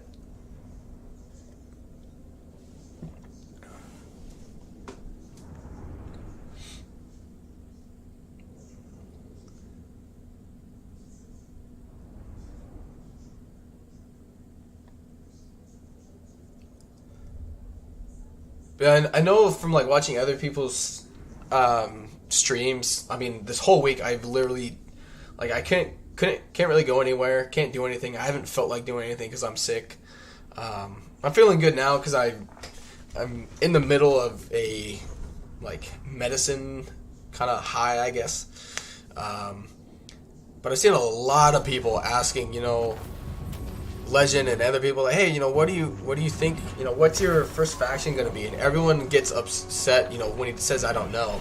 But then in the chats, right, everyone's talking about how they're going to do, an old race kind of thing. And it's like, it's a new game. I don't understand people's, like, burning desire to not play the new races in the new game.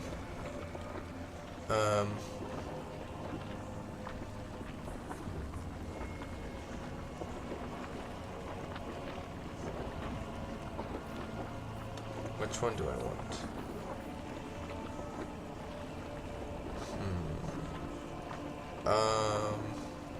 Go Siege. I need to look into that tree and see which ones I want. Nope.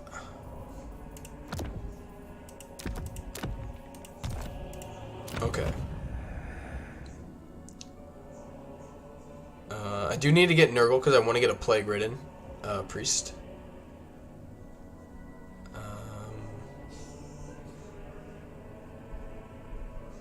Slime, yeah.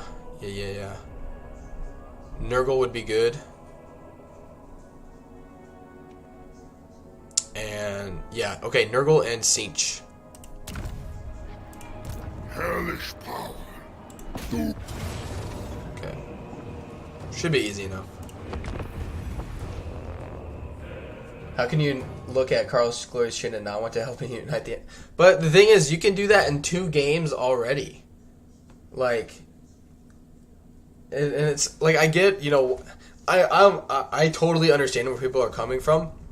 Because I'm a very, like, complacent and comfy person. Like, in terms of personality. So, like, when I go to a restaurant, if I've been there before and I know something I like, I don't differ from that. Like, if I go to a burger joint and I get a double cheeseburger, whatever, I'm going to get that same double cheeseburger. Like, they'll be like, oh, yeah, we got this kind of burger that has this kind of cheese or, whatever. I'm like, nope, I'll just do my, what I usually get because I know if I get that, I'm going to be happy, I'm going to be satisfied with what I got. Like, I don't want to try something new and not like it and then waste my time or money, right? But at the same time, I'm trying to get out of that because if I don't try it, I'll never know if I actually like it or don't like it. Because I'm talking about food because I'm hungry. But, like, I did that with certain casseroles, certain dips. I've just been like, oh, like, it just looks gross. I've never had it before. Don't want to try it. I know I won't like it. I've had that mindset. And then I try it, and I'm like, why have I not had this before? And it's not that it's, people, I haven't had the opportunity or anything. It's just been pure, like lack of, not lack of challenge. I don't know what the word I'm trying to look for, but like, just taking the plunge, take the chance on something. You may like it and you may not like it. And if you don't like it, guess what? You can always go back, to what you do know. And that's the same thing with Warhammer 3. Like, play the new factions against the new ones, especially with all the freaking campaign starts now, that is coming out in a little over a month. Like, play the newer factions, and if you really hate it that much, you can go back to the other 70 factions that you've played 1,000 times already. Bear in mind that's obviously an exaggeration, but you can always go back to the new ones if you never take the chance on one of these newer factions. Like, I just how can, it's the same way, like, in a month, if I, don't put in the time now to understand the game, and then I go in a week saying, like, oh yeah, you should do this because I've been doing this for a week, versus, like, hey, I recommend doing this because I've been doing this for a few months, or I have this amount of hours in it. You know, it just builds your credibility. So if, you know, someone comes on and just is like, oh yeah, you know, Scarbrand just sucks. Like, he's just absolute garbage. And it's like, okay, like, have you played him? Nope. I just look at him and know he sucks. And it's like, okay, like, so that's what I've been doing with Daniel. I've been like making myself play the factions I haven't really played. I've done it with Scarbrand. I've done it with Daniel now, and I'm learning to enjoy them. Because they do have things that I do really like. It's just taking time to understand how it works. However, with that being said, I don't like the ogres, and they're just not my thing. I've tried Greasus and Scrag, and they're just... I don't enjoy them. I know that's going to burst some bubbles, potentially, but they're just not my cup of tea, and that's okay. Same way, you know, the greenskins weren't my cup of tea. You know, that's okay. It's not meant for everyone. Oh my god, you don't like it! Yeah, I can't do that. That hurts my throat too much. Sorry. But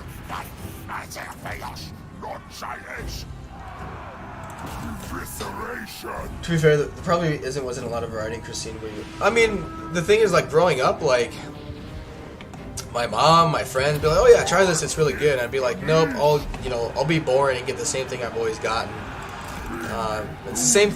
I'm still the same way a lot of the time. Like, don't get me wrong. It's not like I'm completely different and I always try new things.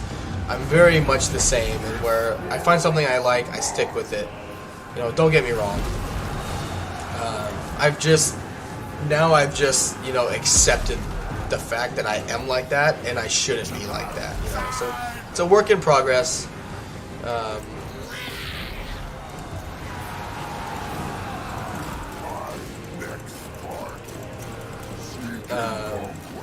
But you know, just know I'm working on it.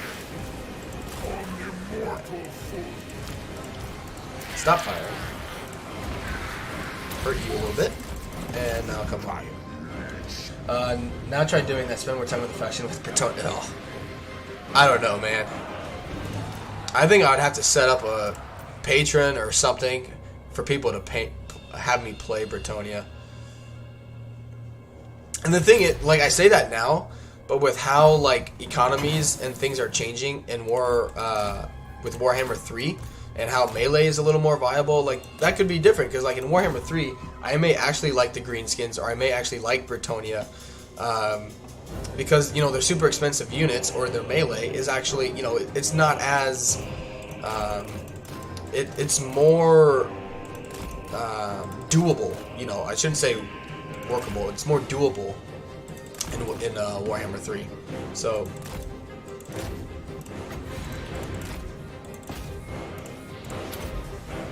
So never say never. But Warhammer 2 greenskins, Warhammer 2 Bretonnia, it's a hard pass for me. And that's okay, you know. I realize I'm not going to like every single faction, and that's going to hurt people's feelings. But at the same time, like, you know, like, it's not that I have a, you know, personal vendetta or I'm biased towards a faction. There's just some factions I don't like. You know, I wish I would like all of the factions, because it would just make my life easier, and I wouldn't get as, you know, I would have more variety on my channel in terms of the factions I play, because, like, well, I haven't played, you know, this faction in a long time. Let's play them. I haven't done this, you know, etc., etc. And it says, I have a cousin who only eats mac and cheese, bologna sandwiches, and plain hot dogs. He's in his 30s, and that's his diet. His wife jokes that it's easy to make make dinner. Well, see, that's the flip side. If you know what you want every single time, you know what you're going to get out of it. But it's just a very bad like attitude to have when it comes to video games, because it hinders your own replayability of the game.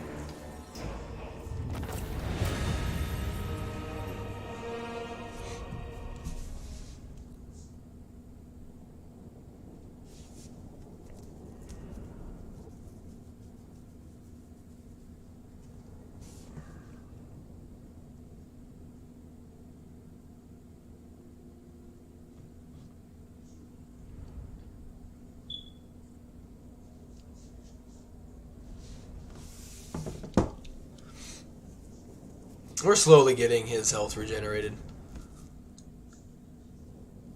It's kind of like Nakari, I feel like, the Demon Prince. Like, Nakari leveled up, you know, like, up to, like, turn 5th before, like, rank... You kind of, like, you hit rank 7, and, it, like, 7 between, like, 20, Nakari can become a freaking beast. And the Demon Prince is the same way. Once he gets a little more levels, gets a little more influence with Chaos Gods, he really starts to barrel roll into a freaking stud. Join the ruinous crusade. Alright. Head, no. Wings, no. Left arm. Yeah, that's fine. That's fine. Yep. That's fine. Alright. I have ascended. Growth. A fresh tool of conquest. He's gonna go back and lick his wounds.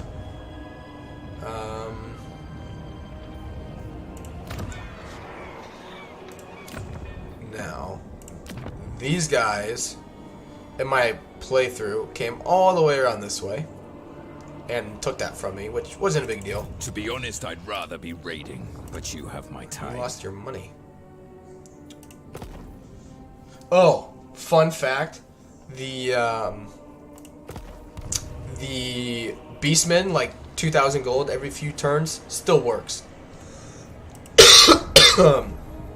It's just really hard at this point in stage to keep the minor Beastmen factions alive.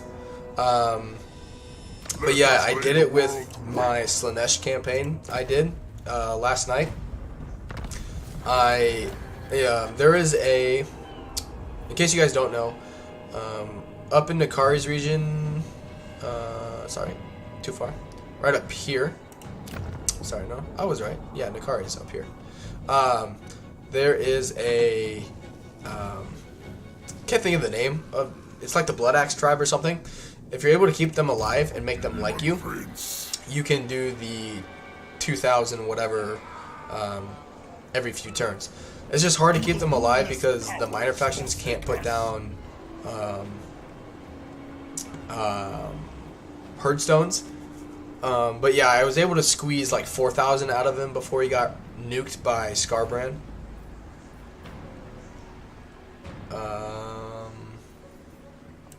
I will not obey. Not worth it. Not at this point, anyway. Fallen He's gonna run away. If anything, I can beat that. so much power.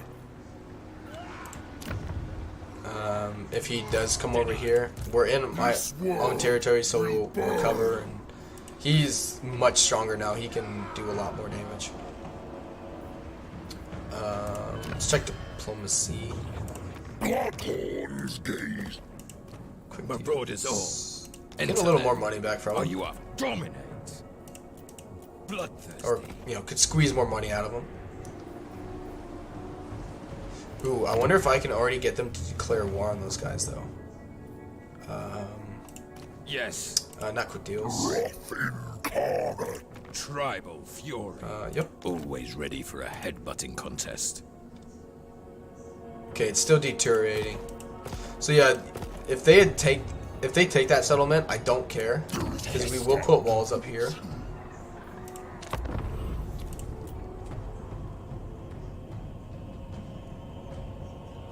It's just gonna be like a barricade, basically. Let's kill the Greylings to complete that province. They get attacked by Scarbrand in every game. If you ally with them, that'll be good to know. I don't really want to ally with them. I just want to see if I can get like a non-aggression and then get them to attack the other Norskin faction. That would be ideal.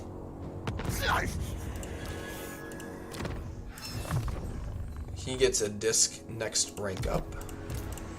Can I reach you? No. That's fine. I'm still in my province. No, I'm not. My wrath That's fine. Do that.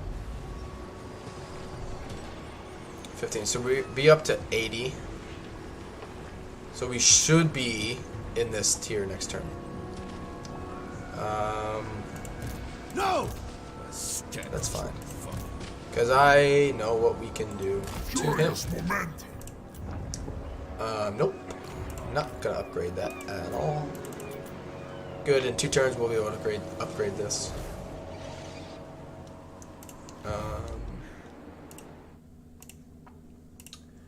Which I have. I think it's just because I've been out so long. I've had issues with YouTube.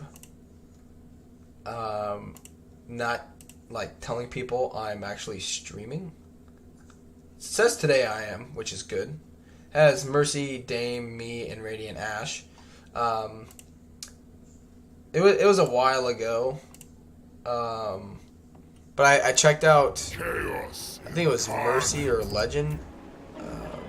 I was, whenever it was, I was like, oh, like didn't get a raid, and that's fine. But I was like wondering what happened, and I went to all others just to check it out, and I didn't appear like on anyone's radar that I was streaming, which I know they're not subbed to me, which doesn't help things. Surge through the Did they run snow. away? You bitch. But it didn't pop up on the live, like the YouTube live thing, which was upsetting. You're a pretender. Okay, I should. Yep, it's supplied. Good. Snow impedes the ruinous crusade. Okay. Let's try and set a trap. Destiny awaits. If we lose that, I don't care. Not likely. He likes to come up here, Sigma forbids. which he'll stand and fight.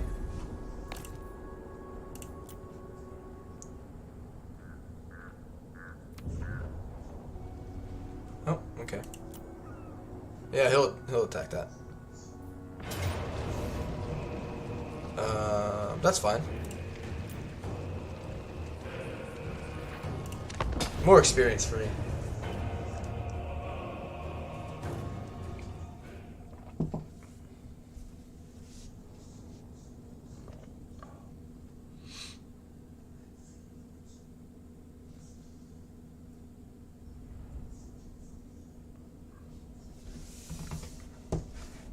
Oh, and it's a choke point. Oh. Wow. I don't think I've fought on this map before. Is it good? We're not standing on the bridge. It's not like in... I don't think it is anyway. It's not like, Rome 1, Rome 2, Medieval, where depending on where you're standing, highly affects the battle map. So like if you're standing literally on top of the bridge, then you'll have a bridge battle. But yeah, this is actually...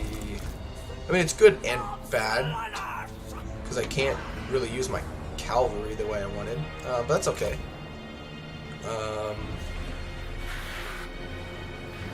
We'll have to see what they kind of do here. Because if they just stand there, that's fine. It'll let me organize. Come over here.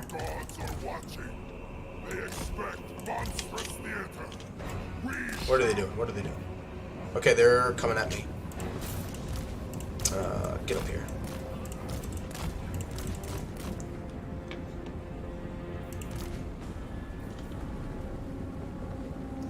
Yeah, I think you're right, Anon. I think it just pulls a random map.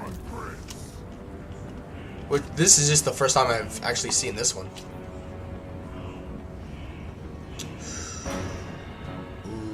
I just had an idea. If this one goes badly, I kind of want to refight it because I have an idea. My next target. Spreading ruin. Yeah. Just 1 second, guys.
Alright, we're back.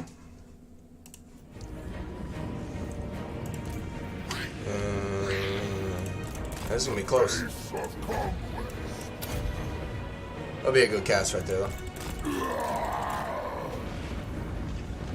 There we go. Repositioning.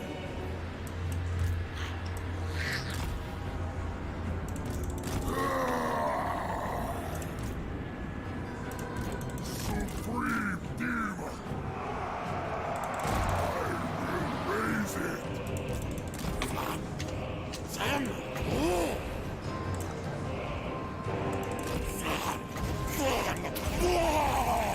Alright, now you come over here, and we're gonna attack you.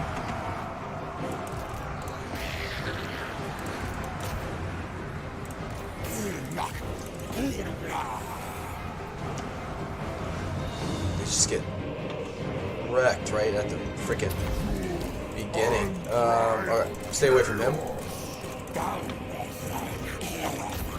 I thought they had the, like, did they, I wonder if they nerfed that, hero. Because I swear that hero used to be able to fire while moving, and now it doesn't look like he can. But that's alright.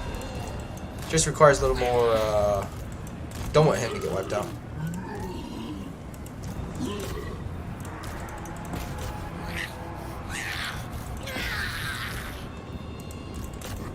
Oh shit, like that.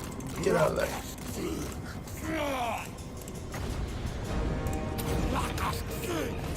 You cast that one a little back because it does the most damage, kind of like right there where it kind of envelops. Pull you ahead. That's fine. Yeah, we're doing much better than I thought it was gonna go. I thought we were just gonna rush into it too fast, and they were gonna just kind of. Where are you going? You're just killing yourself. Right, you need to get over there. You need to get over here.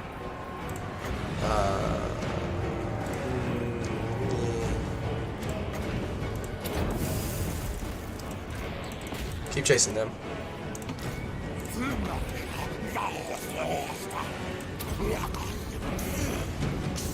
Not bad. He's doing pretty good. And there goes the bloodletters. Whatever.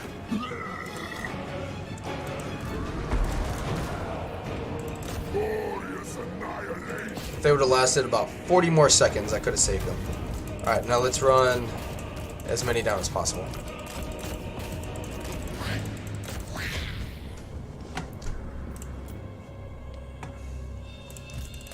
Sucks that we lost that one unit, but it's not worth trying to redo the battle over with. That's actually pretty good because it's got a really good ability range. So he constantly has that basically going.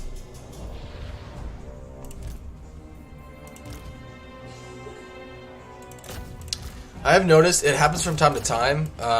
It's not as frequent, but your units can still forget orders from time to time, which is annoying, but it's not as frequent, which is nice.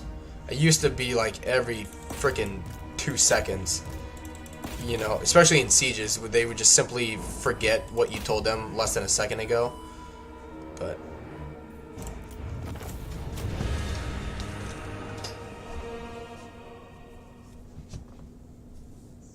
yeah, sucks that we lost that one, but it's okay.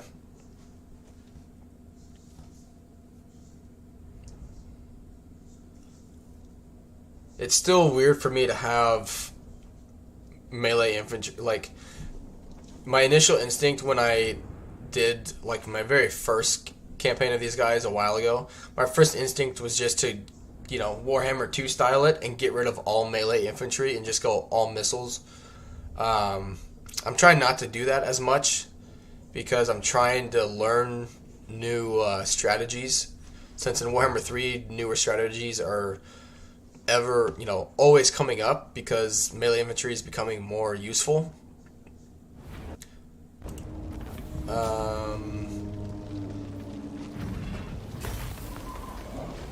Yep, that's good. No ruination upon them.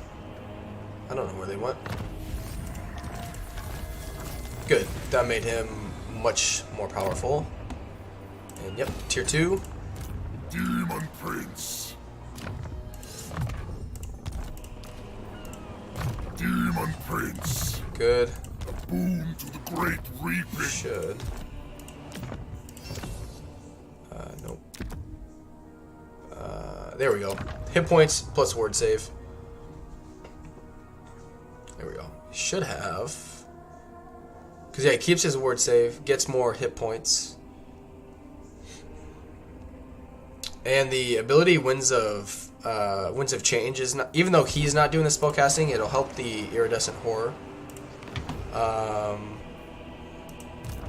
In my experience, he's sacked this. He hasn't occupied it. If he does occupy it, who cares? It's more about just... It's putting out one headache at a time instead of trying to, you know, mitigate several headaches but never really dealing with them. Personally, I think it's better just to actually fix one, basically. Get rid of these guys, then worry about the constant annoyances from the other ones.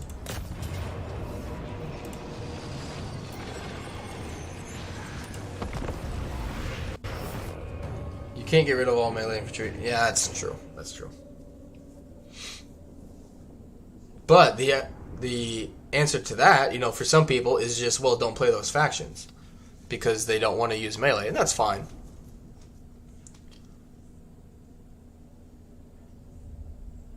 My new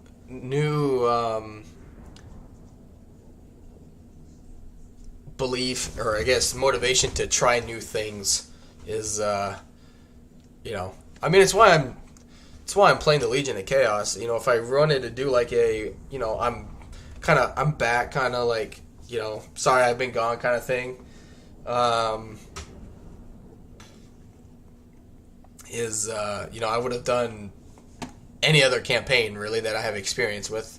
Like Zhao Ming would have been a really good one because it's easy and I have experience with it. Did the game crash? Nope, we're good. I thought we were going to have our first crash. Oh, this map's super easy. Really freaking easy. Out of all the areas in this spot here is the easiest. And you'll see why. The AI, they just, I mean, they should. They show up where you put your forces. But my missile units, I don't even know if I need. Yeah, I don't even need these guys. But I just want to put them over here, that way. I could use you. You got longer range. I could use you. The Demon Prince on the Immortal foot. Could use a few of you, I guess, but for the most part, I won't need you. There'll be like support here and nothing else. Because Eliminate them. he's a Mortis engine now. Laceration.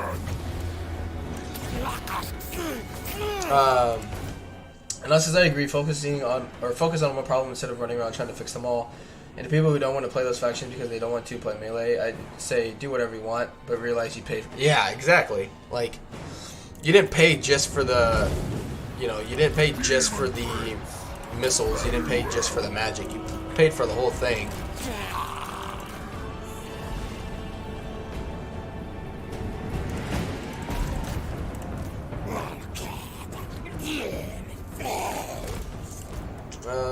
Come shoot them. Just, they do so much freaking damage. Which he'll regenerate. Glorious annihilation. There you go.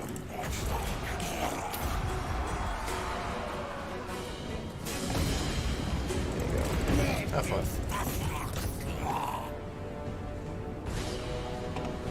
Agonizing death. Go. Did he? Oh. I thought he landed for some reason. I was like, I didn't tell you to land. A little support from him will help. Hey, Makoma! No, you can change... You can change your,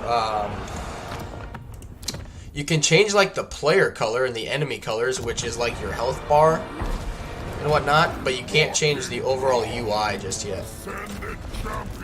They have it coming in Warhammer 3, but it's not something you can do just yet. So I just use a mod to do it right now. Well, welcome to the stream, Makoma. It's good to see you. It should be basically the end of...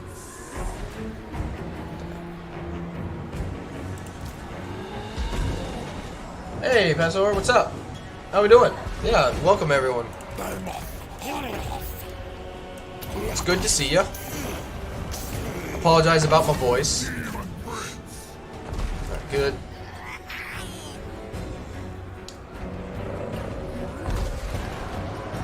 Oh yeah, I love it. Wow, welcome everyone to the stream. It's good to have you here. I love the Demon Prince is really versatile. Hey, there we go. First time I got. Be nice if that one would show up more often for me. We'll definitely use it for him. Just doesn't need it right now. You can't quite shoot that. All right, shoot that. But yeah, he's already becoming more of a beast. Hey, Radiant Ash, thank you for the raid / host here. Thank you very much. And yeah, so far I'm having fun with it.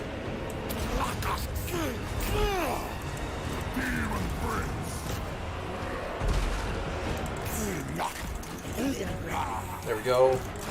It's good to be back. I will say that. It's very... After being gone, like, being gone for as long as I was, obviously was never the plan. Wow, all 3 Nurgles. You know, life was happening, work was happening, and then getting sick with COVID. And just playing the last few days, like, just in my own time, I just really realized, you know, how long I've been gone, in terms of the channel, and I was like, I can't keep doing that. I'm fine now for the most part as long as I stay up on my medicine and staying hydrated. So,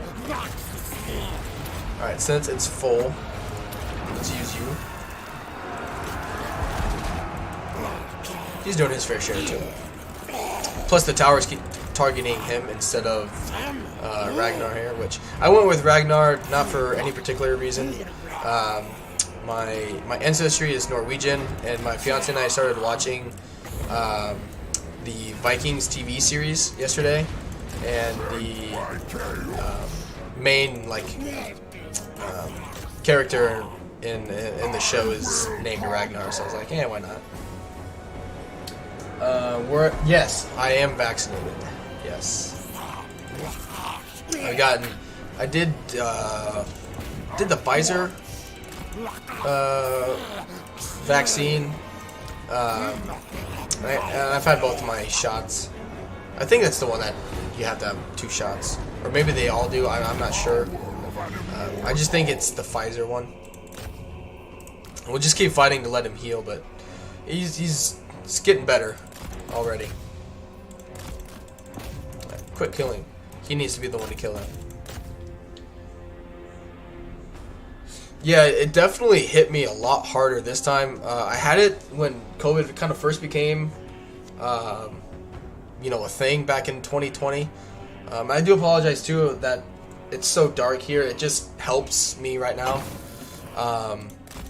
But yeah, when I first had it, it was before anyone really was taking it seriously. They hadn't come out with any vaccines, and I got it. And the only thing I had in terms of symptoms when I had it the first time was a lack of taste and smell and a minor headache.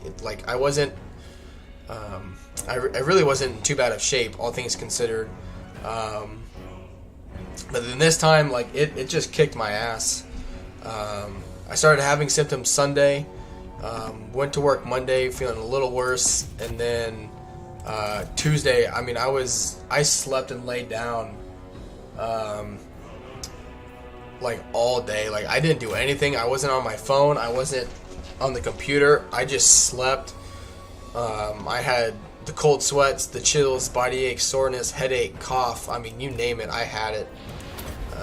It was just not fun at all. Which I don't have the body aches or soreness anymore. But I'm still congested, still have a runny nose, still have a cough. Headaches, I'm able to manage the headaches as long as I stay up medicine, stay hydrated, that kind of thing. But it's not obviously perfect. I'm not sure how long I'll be out from work either. I talked about it earlier. It's a weird thing I have to do with work. Hey, Cedril, welcome. I had COVID, and the only symptom I had was my heart rate going up really high when I barely got tired, and it lasted for 2 months. Super weird. Yeah, I'm glad you were able to stop by too, Cedril. Yeah, that's really weird. Because like the first time my fiance had it, she was like completely bedridden for like 2 days. Like, I mean, it was what I had this last week, but even a little more intense. Like, she didn't want to, like, she could barely want to, like, she barely had the desire to even drink water, which was really weird. There goes my coffee. But yeah, so obviously I was gone this week. But I don't know what next week is going to look like. I'm hoping, like, yeah, just because I want to keep it all in the same province. I think it's just better that way. Hand weapon.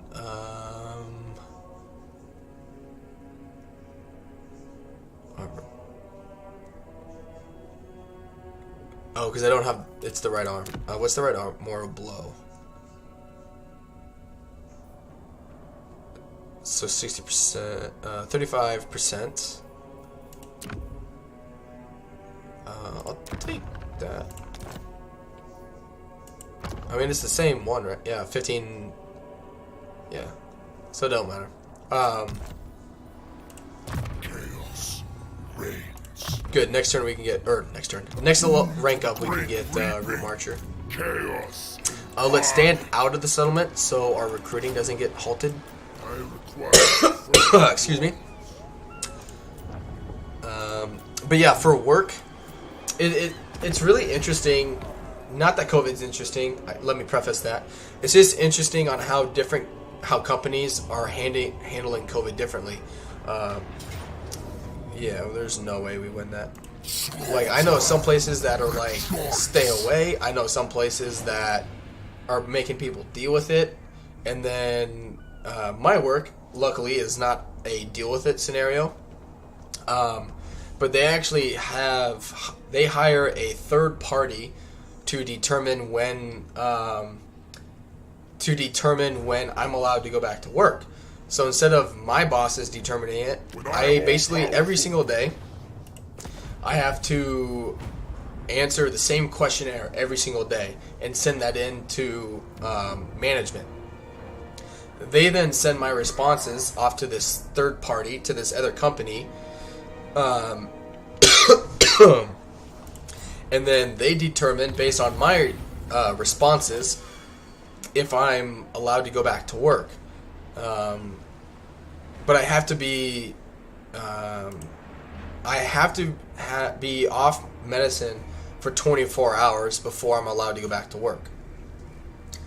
So, I mean, as of right now, I still, quote unquote, I think I need to keep taking, I personally keep taking the medicine because I can definitely tell when the medicine is wearing off and my headaches start kicking in again. And according to this questionnaire from this company, I can't go back to work until I don't need to take even basic Tylenol anymore, which is, it's the only thing I'm taking is Tylenol.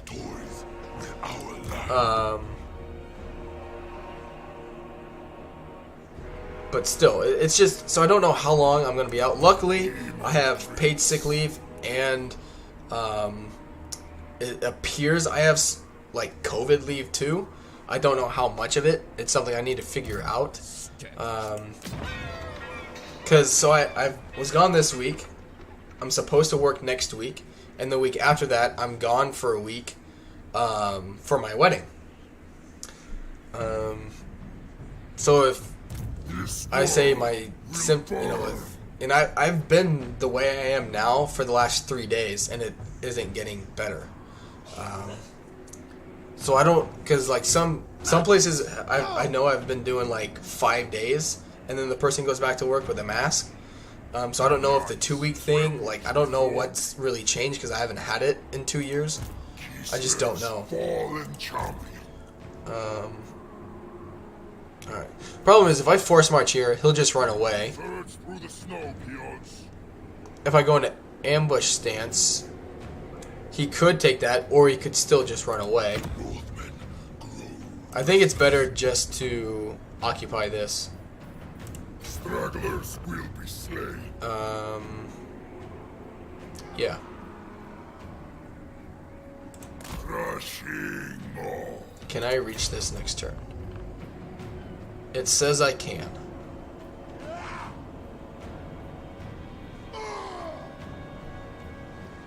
A ruinous crusade. We'll make sure we'll get into this area. That way I have the extra campaign movement range. 4% is 4%. Hey, thank you. Pessior, thank you for the congratulations. Now it says, I think I caught COVID a few months ago.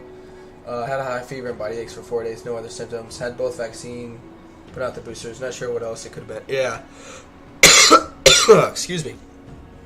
It's just, it definitely hit me different this time, because like when my fiance got it, I mean we quarantined, or we stayed apart from each other the best we could.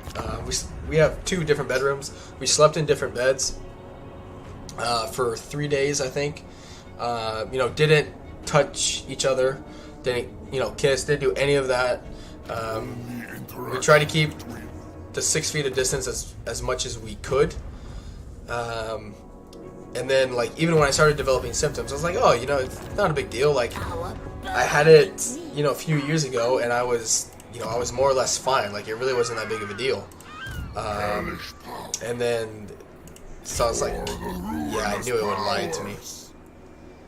And then this time, it just, so I wasn't really worried about it. I was like, oh, I'll have to wear a mask at work, like, whatever, not a big deal. To be honest, I'd rather be... If he takes that, I can actually just take it from him. I was like, whatever. Actually, nope. I'm doing it. Judge me. I was like, not a big deal. I'll be fine. I'll get through it, kind of thing. But yeah, this time it just kicked my ass.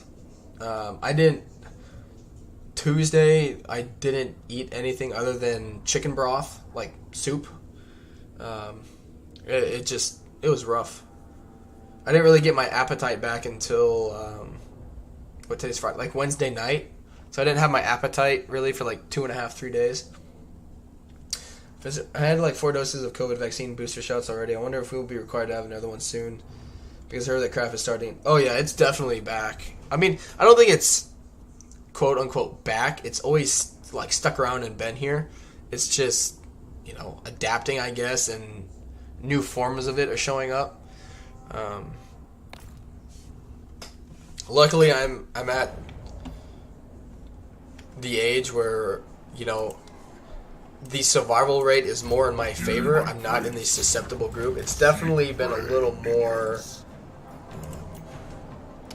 eye-opening now that my fiance is pregnant and she's in that high susceptible group. But for me, I'm vaccinated, but I haven't gotten any of the boosters. That's just a personal choice. If you get them, that's totally fine. I just don't want to have to get booster after booster after booster for this thing. But it may, you know, push comes to shove, I may start doing it because I will have a child. And it may, you know, it may be the thing I need to do. Much power. Alright, let's kick this person's ass. We'll be fine. This is nothing to be worried about. Hey, welcome back, Cedril. Hope your Nakai, I was about to say Nakari stream went well again, but I think it was Nakai. I know you guys can't tell either, but my hair is a mess. I haven't gotten a haircut in over 3 months. It's like if I have it out, it's like down past my ear here. And I've just been putting it off because haircuts here in Alaska are very expensive. Like a basic haircut, like even to go in and just get it buzzed is like $25. But I've just been pushing it off for the wedding, so I don't have to spend, you know, essentially money on 2 haircuts to make my hair look nice for the wedding. Oh no, I do have the clippers. I just don't trust my. I don't trust myself is the issue there, Cedro. I used to do that. I totally did in college. I didn't give a shit how my hair looked. I just cut the whole thing, called it good. I was like, yep. I was also single and did not care if I impressed anybody.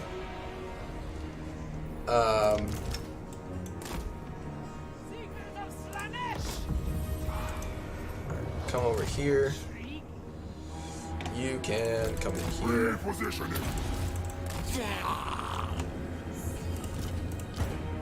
Not that, you know, I hate that I always have to say that, stuff like that now. You know, you don't have to have a haircut to attract people. It's a choice. It's a choice. It's not a choice, it's a lifestyle, okay? I will conquer. So this is, oh, I do it and then get my wife to double check the spots to see if I missed. Oh, that's true. I was just going to suggest the same thing, Cedric. Clippers for $20, do it yourself. See, I've actually been thinking about that past. I think I'm saying that right. Passio. If I'm butchering a name, please, you know, like, don't feel free to tell me I'm fucking it up. Cause so like I developed a receding hairline in high school, and then it stopped, and so it's literally like it's just on the sides here. I still have my some of my bangs, but here I don't. And both of my grandpas had a receding hairline. My dad has it, so like it's bound to happen. I just don't know to what extent because none of them actually went bald. So yeah, I don't know. Maybe one day I'll just say screw it and cut it all, you know?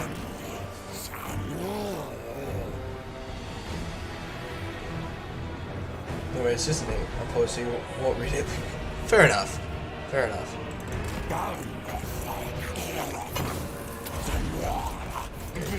He's becoming a beast. Literally and figuratively. Yeah, just keep fucking with them. Keep bringing you around. You keep just doing your thing. Be the Mortis engine that I know you can be.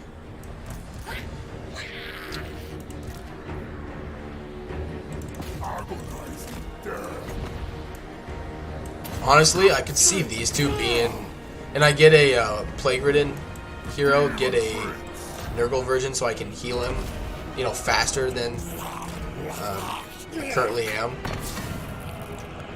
And could be a 3-guy Doom stack.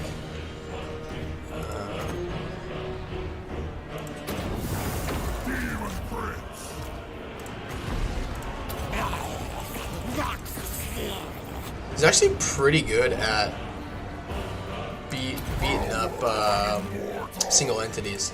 I've actually been quite surprised by that. Yeah, like Dan Aykroyd, exactly.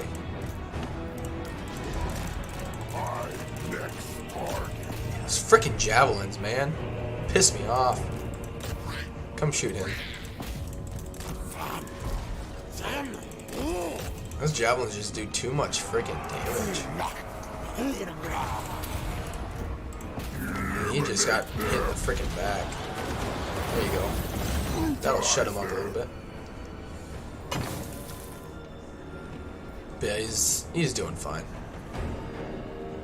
Glorious annihilation. What the hell? Just why? You're not in melee. I don't understand. I do not understand what's going on right there. You're a missile unit. You can shoot over the freaking wall. Yeah, shooting him. That's weird. Maybe they were already damaged to begin with. I don't know.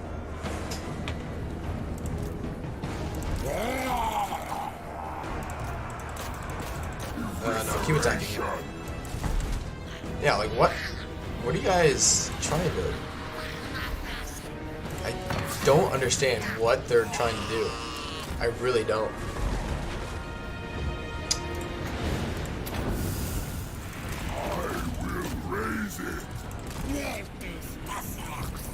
Well, you're being blocked. Okay. These blue horrors, like, great for open field battles, and that's about freaking it. Bringing them into sieges are a fucking pain in the ass. Snipe him.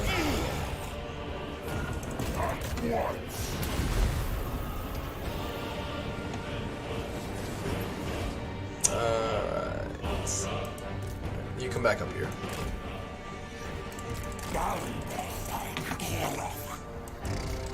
Good. Just keep messing with them. Keep regenerating.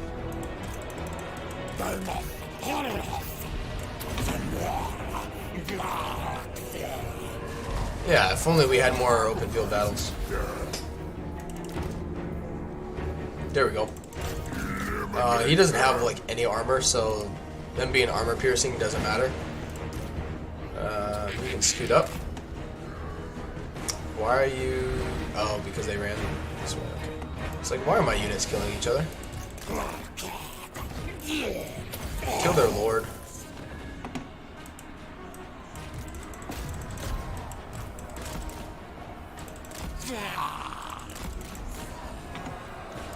He's still regenerating. Yep, good.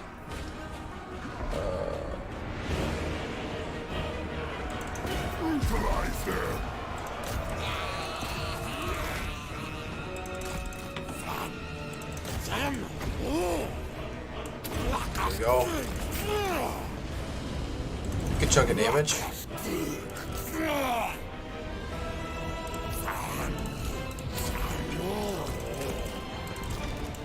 Seekers of Slanesh! Yeah, I definitely want to get some. Oh, they're gonna pincer me, fuckers. We'll be alright. Okay. Then let's destroy this barricade. After we destroy you.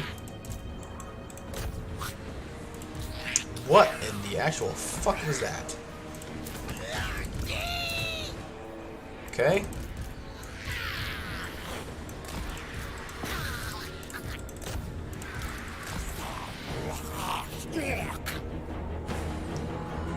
We gotta do something about these frickin' towers. Alright, just push through these guys. I hope they adjust... Not adjust the sieges, I hope they tone down the amount of sieges. I think... I don't know if it was Legend specifically, or someone in one of his streams suggested they do, like, if you build the tier 2 walls, or if you build the tier 3 walls, it's an open siege, right? But if you build the 3rd tier, then it becomes like an actual siege like this, which I think is a much better idea. Hey, can you just fucking listen to me? Much better than what is currently in place. Just fucking shredded.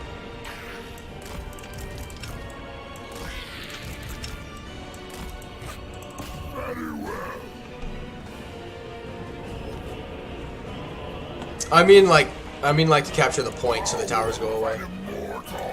Yeah, definitely at this point we don't want to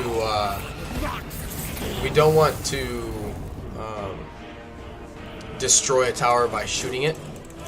We just want to capture the points. They can't rebuild it at all. Carnage unbound. Demon Prince. What are some medals to 2-3? Yeah, I'm with that. Hey Mike, welcome to the stream. He says, I think they just need to make the AI less cowardly. They just run away from you or turtle up in the cities every damn time. Every 250 hours and Warhammer 3, I noticed that in those battles it's actually better to just go and claim the main square most of the time. Yeah, I playing as Slanesh and like fucking with them like this, like the AI, just how, you know, in Warhammer 2 the AI would just let you shoot them, obviously, right? Everyone knows that. The AI's now thing is they will defend the points, like every single supply location, like as if their lives depend on it. So obviously, like, my entire force is over here. I have 2 units over here. If I capture one of these points, they will send like 2 or 3 units away from the main fight, away from the main problems for them, just to go and recapture that point, and then try and come all the way back here to then, you know, deal with me. And so it's really good to have at least 1 or 2 fast units in your army just to fuck with them like that, because it just takes units away from the main thing you're trying to do. And even in sieges like this, like walled cities have so many other issues. Same with major province capitals. They just need to get rid of one of the victory ticket locations. In my opinion, having 2 victory ticket positions is just stupid. It's just not necessary. It's frustrating. It's irritating when you defend a settlement literally the best way you can, and the AI, because you can tell. I've seen it happen before in my campaigns where the AI attacks me. They, in a siege, I mean like a walled siege or a main settlement in the province siege, and they attack you thinking like, oh, it's easy peasy, and then you stifle them, and they just abandon. Like, we could be fighting in melee here, right? And they just completely abandon that tactic and just go immediately for the 2 victory spot conditions. And at that point, like, you're probably, if I had to guess, you're probably pretty, like, battle worn. You're weakened. You've lost a lot of health. So really, your only like choice is to stay where you've already planted your forces the whole battle, and then they just go around, get the victory tickets, and win that way. Like, that's equally as cowardly in terms of them just turtling up. It's like, well, the same way people can take Nikari and Slanesh units and just make laps around them. They do the same thing. The prime example I have of this is of a Kislev campaign on my channel. I can't remember who I'm fighting. I think it's Nurgle fighting against Kislev in a Kislev major city. And I have them beat. I have them at that point like circled in, so they can't leave the area. And so, but they have 2 units that are like caught outside the barricades, and instead of destroying the barricades and continuing to fight me, because like the balance of power is like this for me. They only had a few units left, and they just went around and captured those points, which, smart play, I get, but the only victory point that they had access to was like the second one. I had the first one blocked off. And so that's what they did. They just went and got the one that gives them like 2 victory tickets or whatever. We can stop them. And beat me that way. And that's complete bullshit. Because the player, you know, the human, should never put themselves in a position where they should have to do that. Like, it could happen, I get that. I'm not going to get there. But I doubt people are, you know, fighting a super long battle. You know, they're not going in with this strategy of fighting a super long battle, taking tons of casualties, and then having to do, you know, the location capturing. They're either going to just wipe them out, brute force, or do the location capturing right from the get-go. It's just stupid.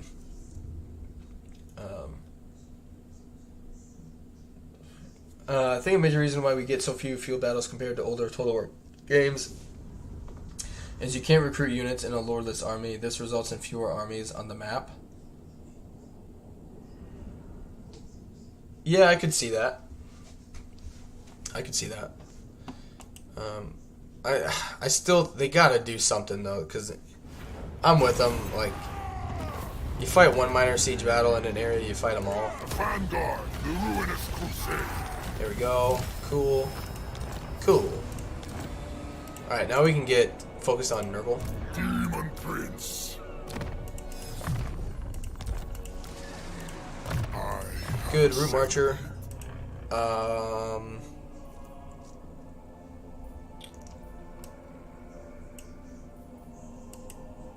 Yeah.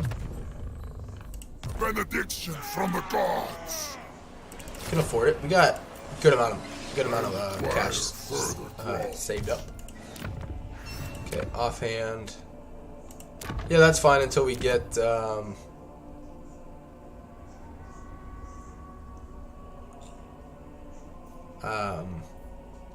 two-handed weapon.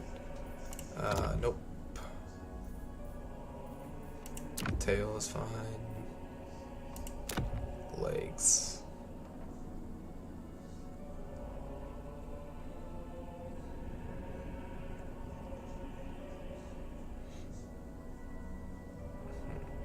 Really, if he's a Mortis engine, though,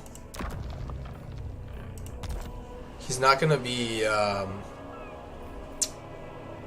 you know, charging a ton. Like, he does need to, but it's not going to be as frequent. Actually, let that repair on its own. We're going to wall these two up first. Mainly because they will be... we need growth. Mainly because they will be the most annoying to have to go recapture, so we'll put walls here first and then worry about the other ones. Because now we're coming back down this way. Yeah, so like in Rome 1, Medieval 2, you can just take like a, you know, you can essentially take a unit of blue horrors and send them out, kind of thing.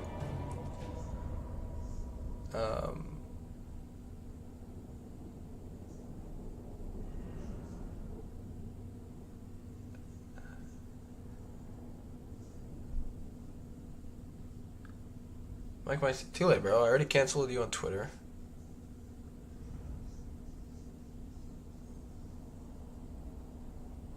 I'm confused where that's coming from.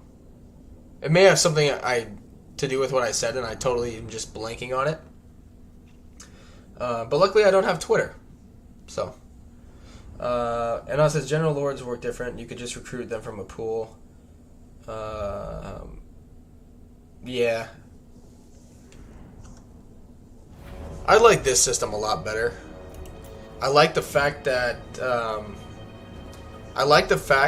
you actually have to have a lord in the army. We shouldn't need any of you. Where did they even set up at? Oh, perfect. I can build 2 towers right here.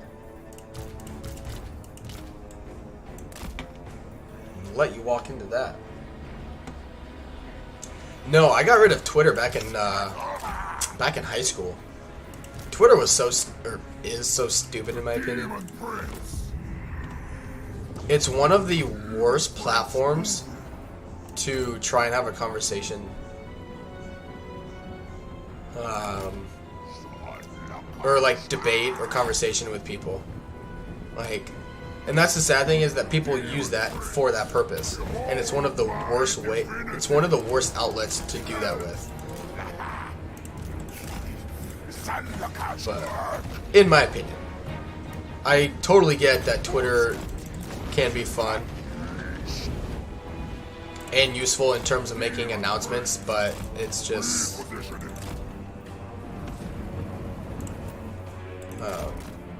right now for me, like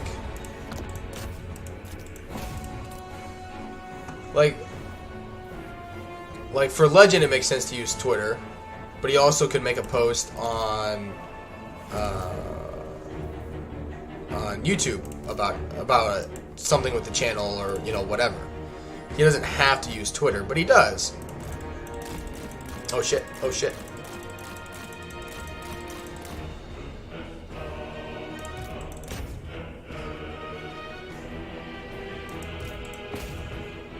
Just kill him.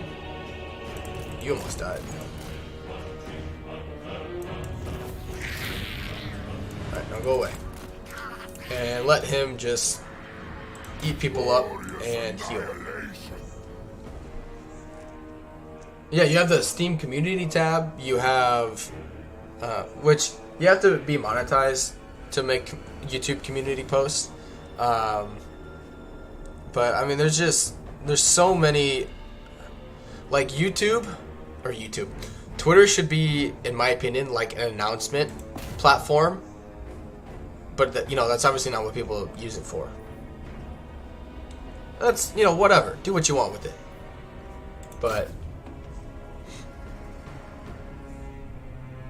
no, because the other thing too is I'm a lurker on social media, like Facebook, Instagram, doesn't matter. Like, I rarely ever post anything or tag or share or whatever, like I don't do that stuff. And so the only thing I ever found myself doing on Twitter was retweeting things. I still remember when I went to go delete it, I think I had like a couple hundred retweets and like 3 actual tweets. Like, I never did anything because I didn't have, it just, there was no point in me having it. I never used it for anything, and I was like, fuck it, like, there's no point. The only reason I would ever get Twitter again is if my YouTube channel blew up. That would be the only reason I would ever do it. And it would just be for announcements. There would be no other purpose of it. It would be like, hey, I'm going live, or whatever. It would just have absolutely nothing to do with anything other than that. Cool. Demon Prince. Walls and money.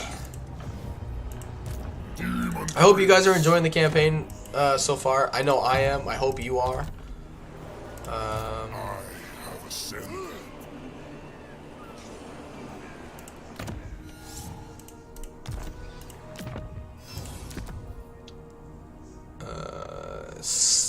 That would actually be better, I think. The problem with this one is the effect range being 10 meters. Like, that's so bad. Like, you literally have to be almost standing on them for that to happen. And it's just... Cocktails. Range. Yeah, that's Now is the time of conquest. +1. Good. That's the end of them. This world And now we can force march our ass back down. must face my wrath. See, and I don't know why. Oh, it's Longship Graveyard. Okay. Absolutely not. I can recruit Blood Reapers and good. Slowly getting my Nurgle corruption devotion up. Which, yeah, I need to get... I like the Colossus Maul. And then the Stream of Corruption one. Because Stream of Corruption is pretty good, and it's really cheap for him to cast. I think it's like 5 wins of magic. It's really, really easy.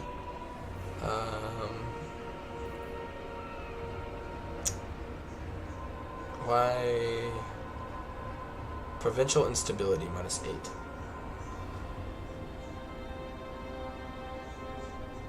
Yeah, the 10 melee is definitely to affect others. My problem is it's so small. You literally have to basically be standing on them for them to be affected by it. Like the Pestilent Decay one is really good because it's like a 30 meter range in melee, which the in melee part already is, you know, like I get it because it would basically be like Morgr where you could just stand there and not have to do anything. But like being 10 meters away from someone in melee is you basically fighting them already, and you can't. It's like a 1v1 thing. So like if I'm fighting Theo here, like that Serpentine is probably not affecting any other melee unit that's around me, if that makes sense.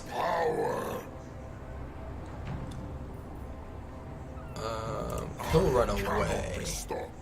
Doom is upon them. Yeah, I figured.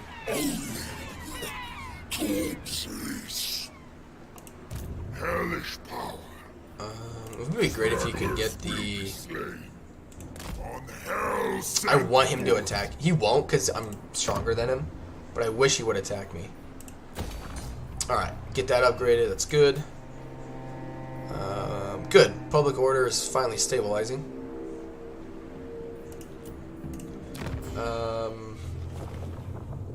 Your will. Yeah, I don't want to go to peace with them because I want to capture this. These guys I'm fine with. Always ready for a headbutting contest. Understood. I have no intention of coming back up there.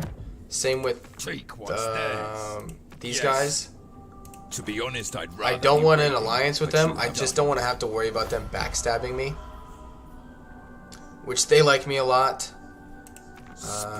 These guys don't, but that's fine. You know, the guys that like me, I don't want to have to come back up here. Because pretty soon, everyone's going to start dogpiling me over here, and I need to be down here and not up there. So, don't need an alliance with them. Just need them to not hate me. Alright, let's repair you guys. We got the cash.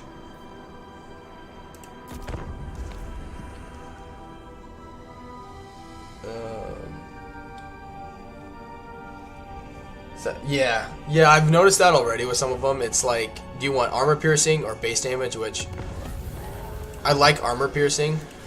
I think armor piercing is technically better. So those of you guys who, if you guys, in terms of mods for this, if you're not a lore nerd like me and you want to learn more, this is like the legendary lore stuff that comes in. It's a really in-depth detail about, in this case, what a Blood Reaper is, and it does that for a lot of. It does that for every unit, and if you're playing as a specific legendary lord for any other faction other than the Demon Prince, it has a information thing detailing events of that legendary lord's past, basically, to bring you up to speed. So,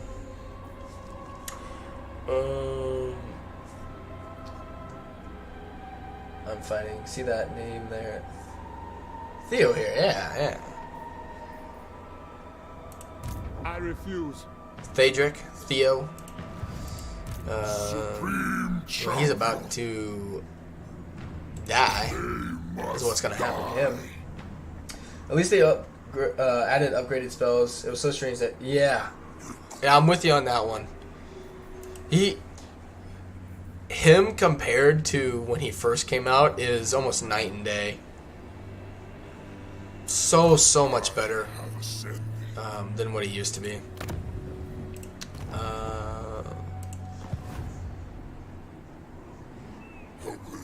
True, but Tribesmen. they're not as big of a threat, in my opinion, as all of this, and I don't want to be up here trapped in a corner. Like, I'd rather come down here and have to retreat instead of being up here and then having nowhere to retreat or having to come up here. Like, I want the other major chaos people to like me, and I don't want to have to go to war with them just to capture a settlement.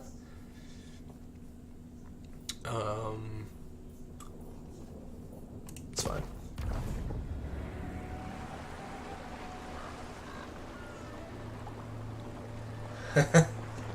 That's funny, Anon.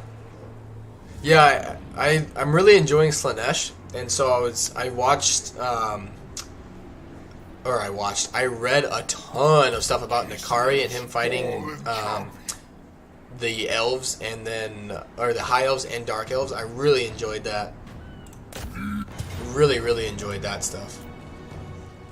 So yeah, it's not a necessary mod by any means, because I mean, if you wanted to, you could buy the books, you could go online and read stuff, but I don't have the time to do that, and so, or the money to do that. So if I'm, when I play the game, if that stuff's just there and it doesn't negatively affect your campaign or battles, and it doesn't add anything either. So it's literally just basic information. The only thing, and I don't ever play with any mods that enhance my battle or campaign abilities, and I don't do anything that negatively affects the AI. I think that's a little bit of a stereotype. It's not stereotype, but it kind of is. Like, if you play in your own time in a mod, like, who cares? But as a streamer, I think a lot of people are like, oh, Lemon Pledge is playing with a modded live stream, so he's giving himself an advantage over the AI some way. It's not a true vanilla experience, which, if you're adding in units that are super overpowered, yes, but I for the record, especially since I have some potentially newer people here from Radiant Ashes stream, which thank you guys for sticking around. I hope you are enjoying it. I will never play with a mod that gives me an advantage like that. I will do something that either helps me, like the legendary lore, just to help me learn, kind of thing, or like the blue UI kind of thing. Like, it's just I don't play with a mod that will purposely make it easier for me to play on a higher difficulty. I even changed my difficulty. I used to play on, I've done legendary, I've done very hard, and now I've changed. I used to do hard and hard. I did very hard and normal, and now I do very hard and hard difficulties.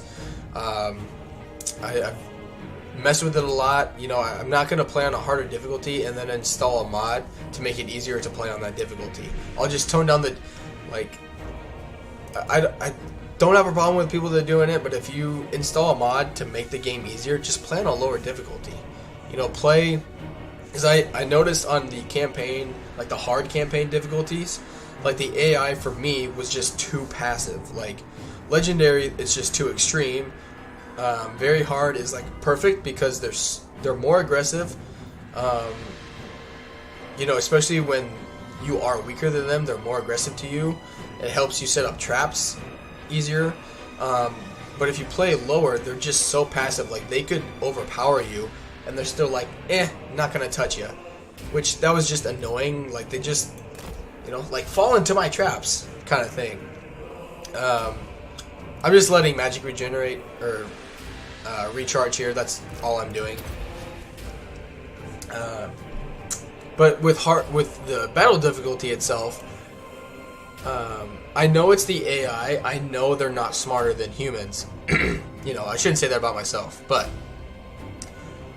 I personally don't think higher battle difficulties are fun, because I don't want to lose a battle because of a battle difficulty giving the computer a bunch of cheats versus the AI just outsmarting me. So easy and normal, it's too easy. It's human versus AI, you know, you're going to win that every single time if you're familiar with the game. If you're still learning things, I totally get why people would play on that difficulty, because I did that when I first started playing Warhammer a few years ago. I played on normal just till I learned how things kind of worked and whatnot. But very hard, you can take basic swordsmen and they'll destroy Ragnar here just because of the cheats they're given. Not because the AI did something smart or because they did something strategic to wipe him out. It's just all the hidden stats they get just overpower him and make him a bitch. And that's not fun for me, and I don't enjoy that. But playing on hard difficulty, it makes them a little smarter. You know, they won't waste their ammo on a small guy, kind of thing. But it also doesn't make their stats super insane, where, you know, a bloodletter or an exalted bloodletter will lose against a swordsman. So that's where I'm at with that. It's discussed tons and tons on other channels, and I just wanted to kind of put my two cents out there about that. I'm gonna play where I have fun, and I like to give the AI a little advantage just so they are a little smarter and they don't route instantly. But oh shit, I think very hard difficulty just makes it extreme. The same way Legendary makes it super extreme in terms of them spawning armies. And that's personal preference. But luckily, you know, for my channel size, most people are like, yeah, you know, do what you want. But watching Legend streams and people just roast, you know, people for stuff like that. And it's like, just play how, you know, if you have fun with it, just piss off. Like, if you don't want to play that way, then don't play that way. But don't cramp somebody else's style just because you think they should do something different. You know? Like, it's a video game. I like how Nakari is in vendetta against Anarian's heirs, so he hates Malekith, Tyrion, Teclis, and Ilario since they are all his descendants. And the daughter of Tyrion and Ilario, even though she doesn't really do much. Oh yeah, I was reading about it this morning. It literally stems from the fact because Anarian first kicks his ass, and he's like, after that, you know, he's just on like, it's literally just like personal. It's like personal revenge. He's just like, nope, I'm gonna, you know, somehow, some way, I'm gonna get my revenge on these guys, and he never does.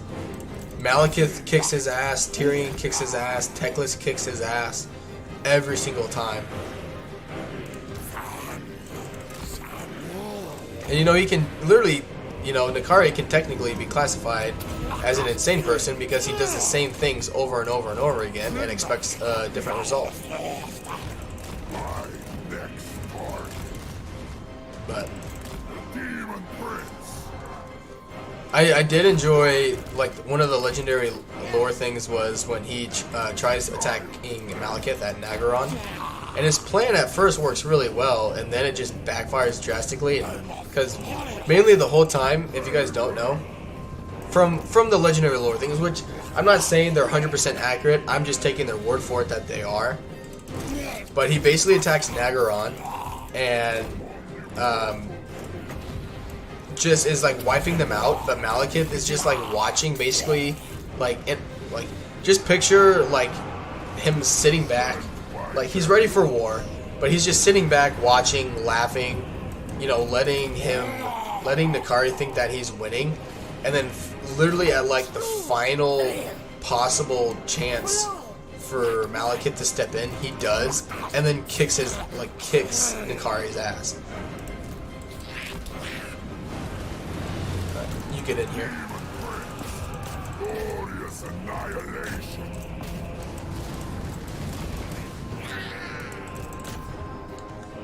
He's just like, you know, you've had your fun, now let me have mine. And he comes in and just absolutely destroys Nakari.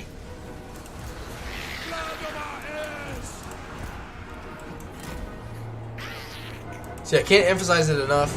If you're a lore noob like myself, you want to learn more, highly recommend that mod. Oh, I also do the one-button Respec mod, just because I've explained that a lot in past streams, but I just don't know why it's something that's not already in the game. It's just very frustrating when you put in a lot of work, a lot of effort, and then you get shafted at the end of it.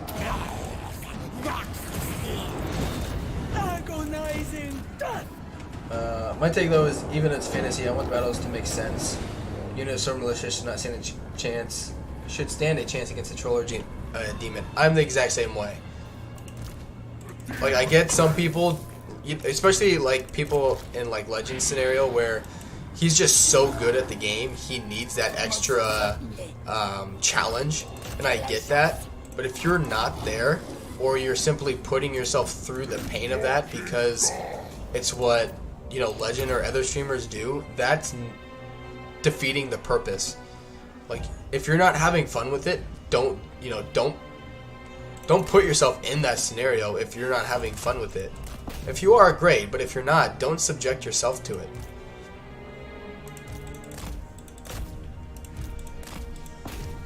And right, like, if he's a frickin' bloody demon prince, like, he better be frickin' good. Same way with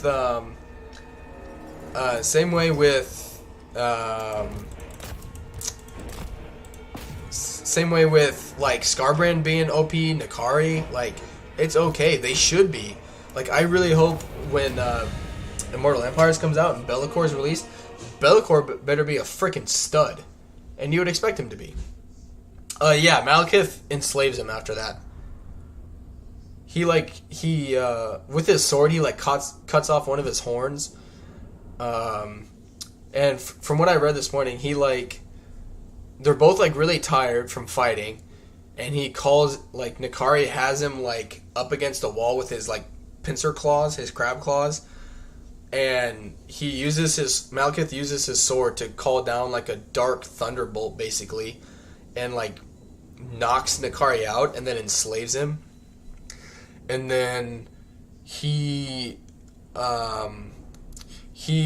then uses Nakari as like his pet weapon basically to attack the High Elves and Ultuan, which it backfires.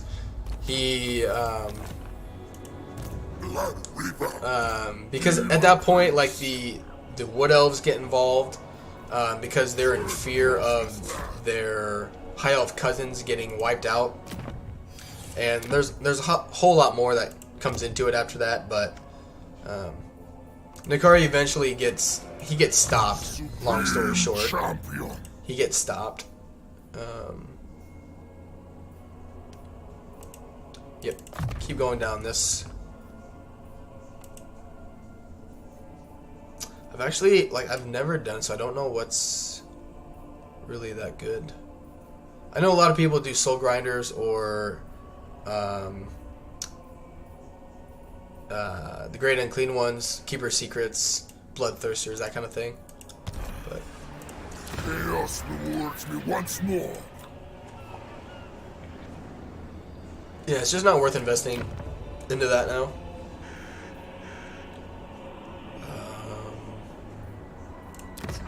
Yeah, so far so good.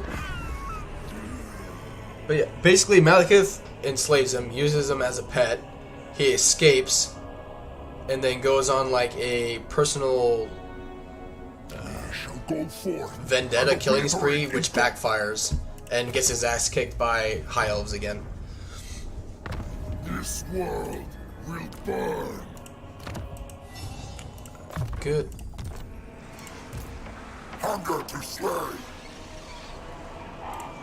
Kislev's fallen champion. Okay, they got nobody there. Furious momentum. Let blood flow. Fight. Cool. Yes. Let's get this upgraded.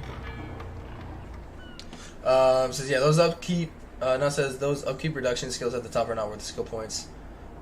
There's another reduction skill for each god below the top line that's better. Ooh, let's check that out.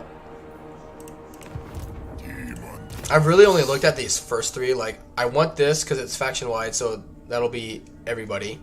He needed the replenishment, and then I wanted Root Marcher. But other than that, I do want to go undivided. I've looked at like the demonic glory stuff. I think undivided is the way to go. I will drink from your skull. Just from like looking at these, like all these diplomatic penalties are pretty rough.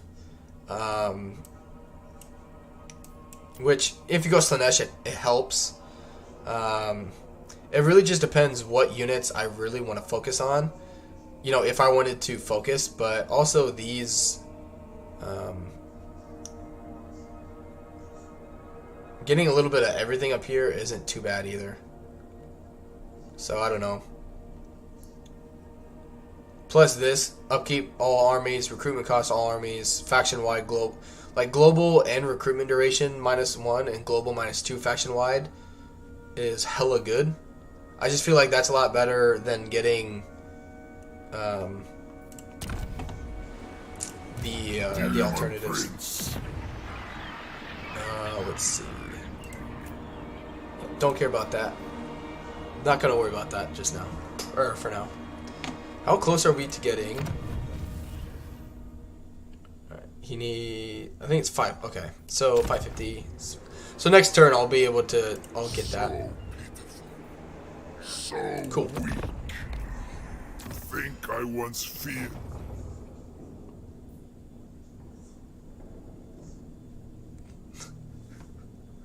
Who was the one that said Scrag was gonna help me out?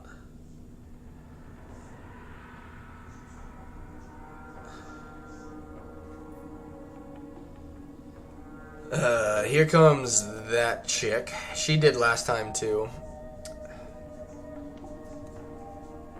I can afford it. But they threaten me, so I don't even know if it helps diplomatically. I've never actually been threatened before with a diplomatic...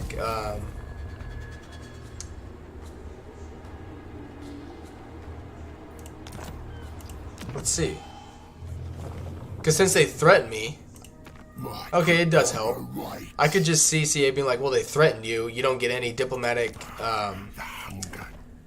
you don't get any diplomatic, like, improvements with them if they are forcing you... You know, essentially forcing you to accept it. I'm gonna see him in exchange for the magic. I don't think going magic with him is the right play. I just don't. Alright. For the ruinous powers. Yeah. Fight it manually. Get more experience that way.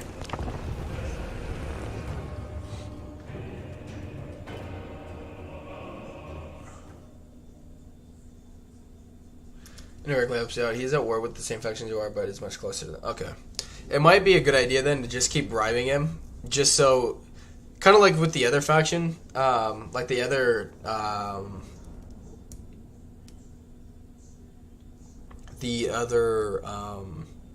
sorry, I can't think. Norskin factions. Like, we don't want to ally with them. Maybe we will never get an alliance with them. But just get a non-aggression with them and just let them bother... Because there is still some anti-player bias, and just let them bother, you know, Reichland and those territories instead of if and when we ever get to the point where I'm down there, where it's like, oh, you know, Legion of Chaos is here. Let's forget the people we've been fighting for 100+ turns and go deal with him together. Because that would be my luck. Is, you know, I'll go to war with both of them. They'll fight each other for the longest time, and then I'm finally in a position where, you know, I'm technically bordering both of them, and then they'll just come and, like, instantly ally with each other and attack me. That would be my luck. And I don't even want to say streamer luck anymore. That is just that's my luck on and off the stream. I don't know what's happened. Maybe, like every time I would watch, one of Legends videos or live streams, this was before I was streaming, right? And he was like, yeah, you know, streamer's luck, man. It just never works. I'd be like, oh, I got pretty good, you know, I got pretty good luck. You know, like I'd get good RNG rolls. You know, I wouldn't have any problems with this or that. As soon as I made a YouTube channel, my luck just went, just gone, like overnight, evaporated. And so I think, you know, if you guys have good luck and you want to keep it, don't start a YouTube channel. Because it doesn't, for me anyway, it doesn't matter if I'm streaming or not. If I need something to go my way, it don't fucking matter.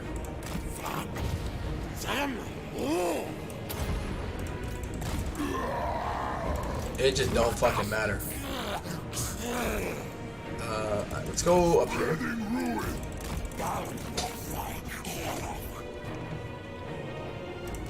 Because we got two just like infantry focused.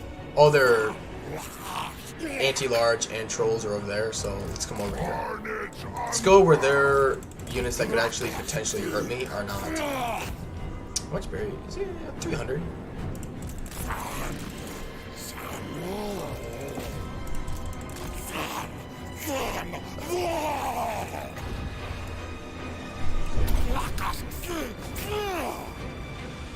That was a good cast.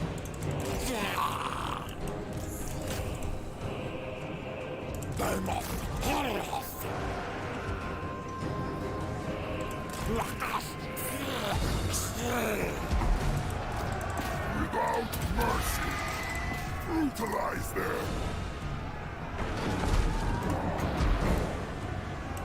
That should be good. Most of the units are in back there. Yeah, did okay. Which I know I talk a lot. We still have quite a few people, it seems like, from Radiant Ashes stream. So if you guys, you know, have any, if you've played this campaign, or you have any just general tips and tricks, or things you want to talk about with Warhammer 3, things you're excited for, Immortal Empire, you know, whatever it may be, feel free to chuck it in here.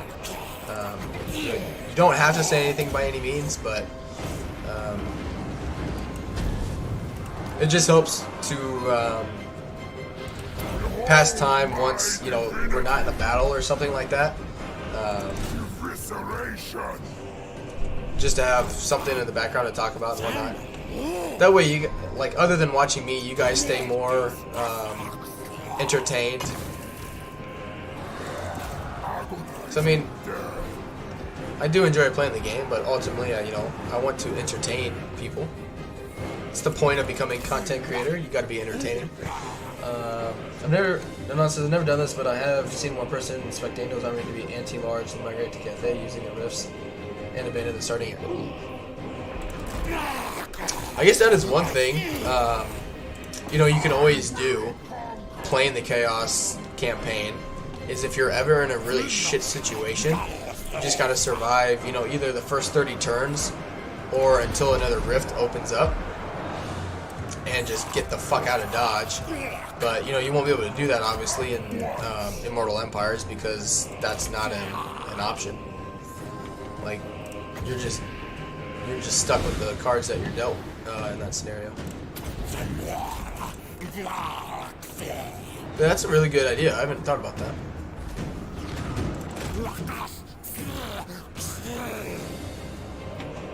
Nice.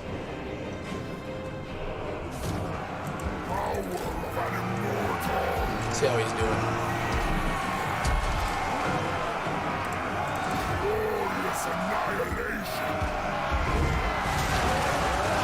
Alright.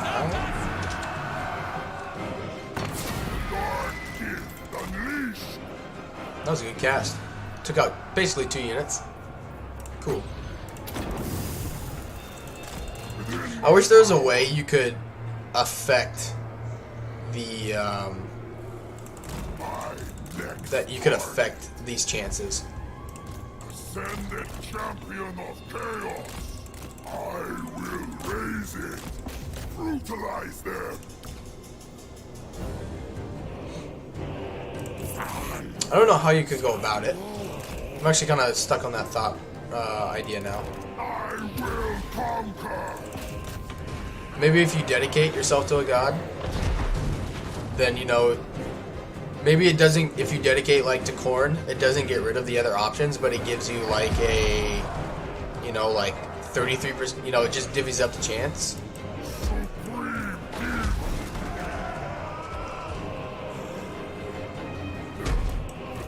So you can do like 40% chance corn and then 20% with the rest. Something like that, maybe? I don't know. What do you guys think? I think it would just incentivize the people to maybe go down a specific... instead of just going down like a specific mono god for like one unit, it would be like, hey, like I really like the Scarbrand, you know, battle abilities. You know, if you dedicate yourself to corn, his chances go up to 40%, and the other ones get reduced, you know, to 20% each, that kind of thing.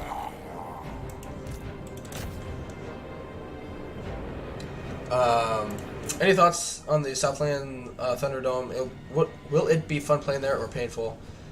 Depends on who you are. Undead, I think, will be painful. I think it'll depend on who you play as. And it'll depend on who you play as and each person's play style. Like, if you like things to be chaotic and just like a mad, like, what the fuck is going on right from the get-go, that's going to be your place.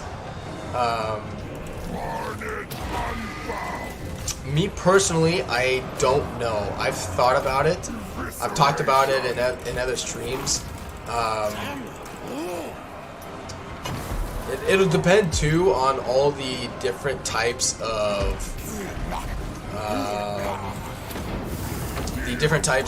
like bringing up the older races up to speed, quote unquote, that CA talked about in their video. Like if all those things actually help them, then that'll obviously change my opinion. But right now, I think it's gonna make Lustria's bowl look like a joke. Because if you're not playing in the Southlands area, you know, it'll always kind of be like, oh, like, you know, I'm playing this, you know, I'm playing as Daniel or Nurgle. Which Nurgle is kind of there, but not really. Not in the thick of it, right from the get-go anyway. It'll be like, oh, I wonder who's going to survive this campaign, you know, like...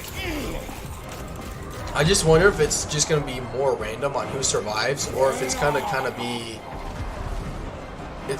or if it's going to be more like, no, like, Scarbrand's always going to survive, or Kairos always survives there, that kind of thing. If CA does a good job with it, and it's really, really random on who survives that and comes out the winner if you're not there, I think that'd be cool. But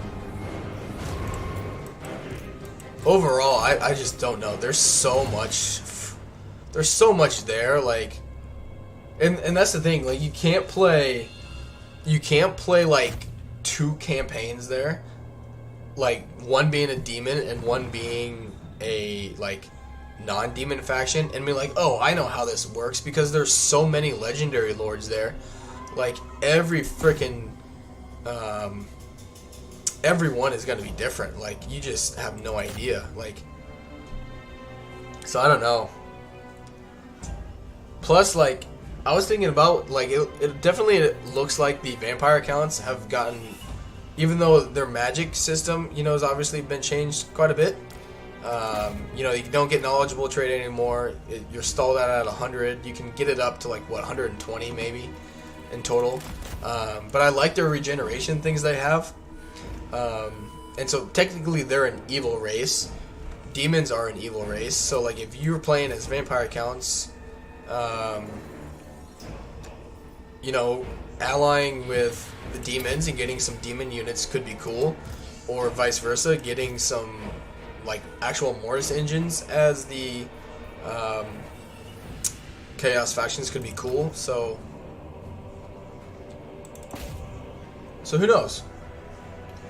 But yeah, it's kind of the flip. I was just going to bring up that too, like what Vekoma just said. Lustria, you know, it's pretty bare bones now, but you still have the terrain issue. The Southlands, you don't have the terrain issue, but you have, you know, 15 freaking legendary factions there, or legendary lords there.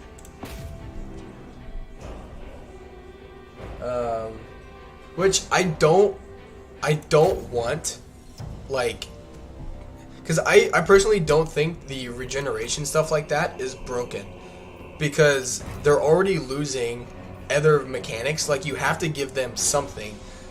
You know, if you take away, you know, your CA's, we already probably know they're gonna take away traits.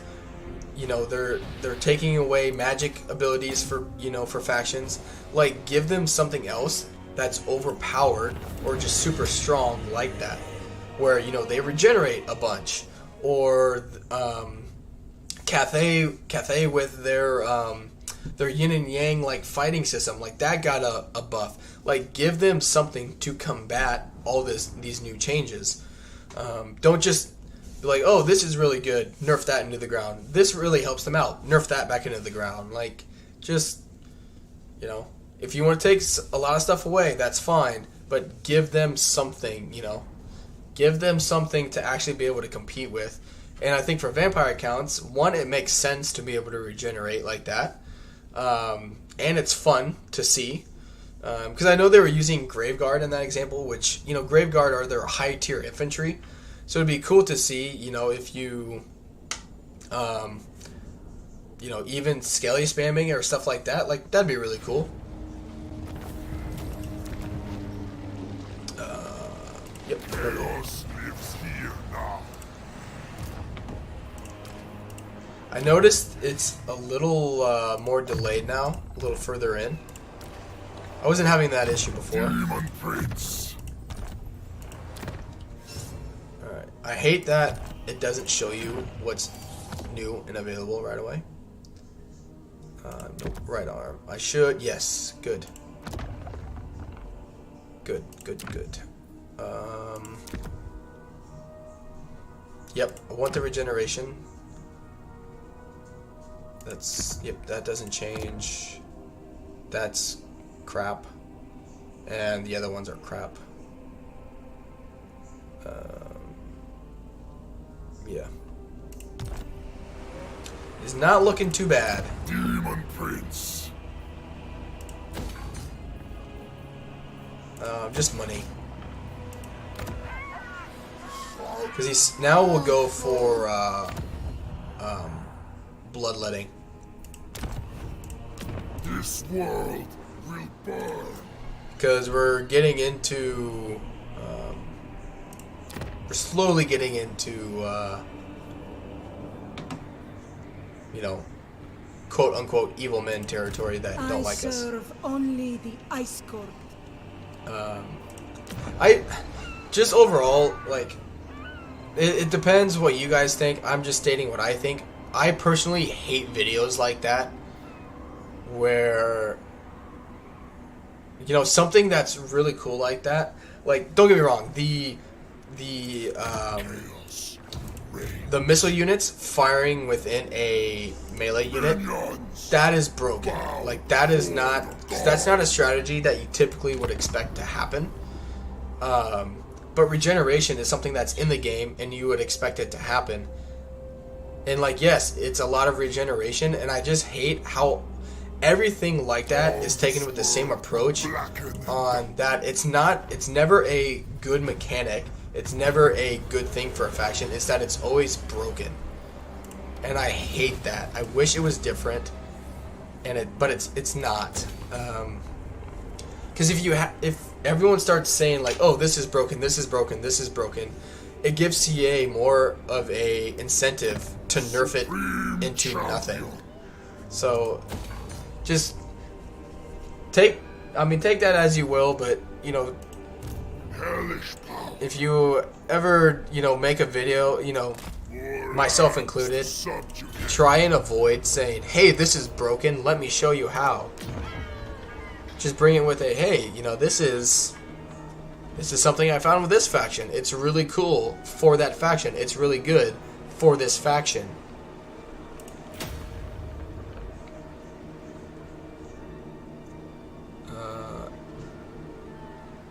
No, I could still use the growth there.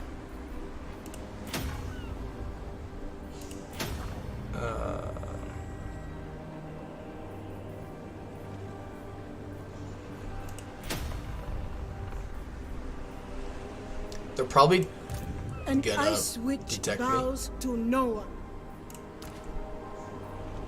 But we'll see.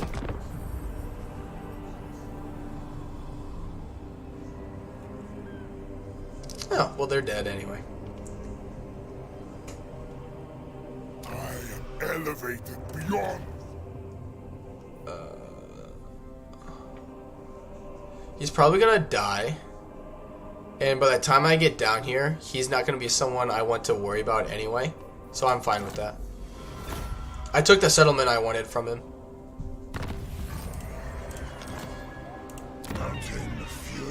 And good. In 3 turns, it's not like these are permanently protected, but they stand a much better chance.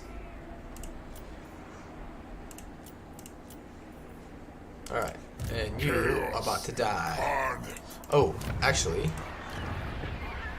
Yes. Bring you up to speed. Just want an extra healer for now. I cannot be stopped. The missile unit change aside. The only thing in the series that I would consider broken are the one entity dream stacks, like the video Legend made. Yeah, like stuff like that. Like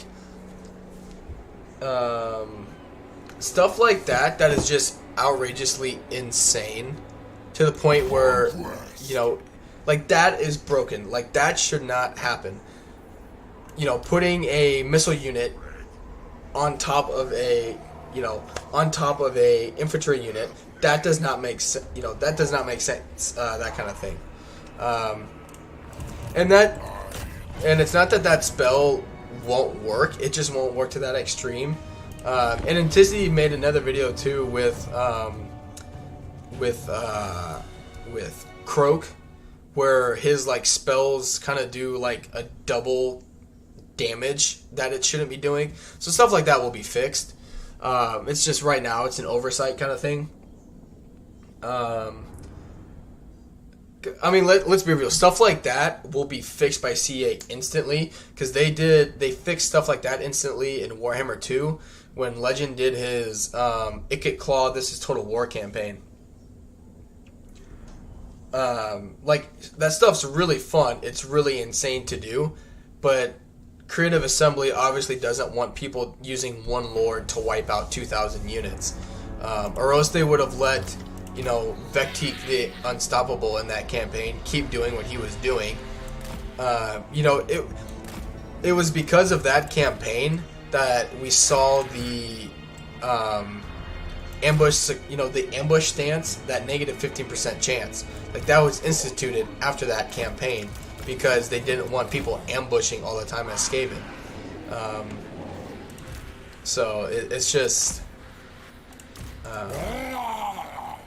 And you know they're gonna anything like that. Like I don't think they don't want a single lord to brokenly do something crazy like that. If they can do it because you have the right items or the right, you know, the resistances or abilities, you know, whatever. Like I don't think they're gonna bat an eye at that. But if it's something of a hindsight because, you know, I cast. You know, it would be like casting Sinch's Firestorm and Sinch's Firestorm just never ending. Be like, hey, this is obviously broken, and it's really cool and really fun because it never stops. I cast it for 15 winds of magic, and it, you know, it lasts forever, kind of thing. Like, you know, that stuff they're gonna fix because it's the same logic. Like, we want stuff to make sense. Creative Assembly wants stuff to make sense. So if you're able to do something and it makes sense on how you achieved it, they're probably not going to do too much with it. Unless a lot of people, you know, whine and bitch and moan about it. But if it's something that you can easily, or something, I shouldn't say easily, something that you can do and it makes sense, like, yeah, you know, he's got essentially 30% physical resistance, he's got a Mortis engine, he heals a lot, he's debuffing. You know, this guy's pretty tanky, you know, right as of now. Like, they're not going to go in there and be like, oh, make this do 2, you know, damage per second. Stuff like that. Like, they're not going to do that.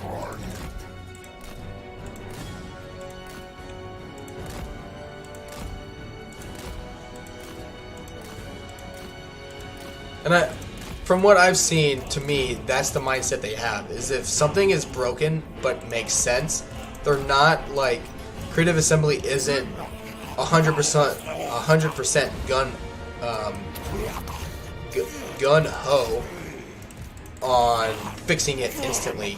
But if it's broken because of something of an oversight, excuse me, they like to fix those things relatively quickly. And I mean, I don't blame them.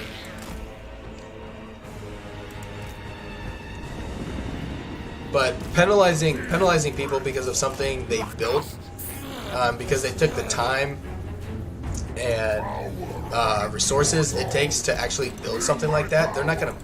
I wouldn't think they would want to penalize people for it.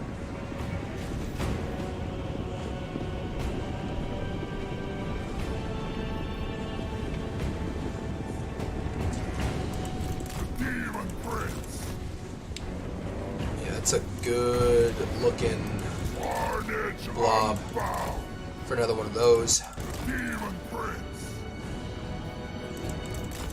Yeah, you're dead. There we go. Nope, no. There you go. Eat dicks. Let's...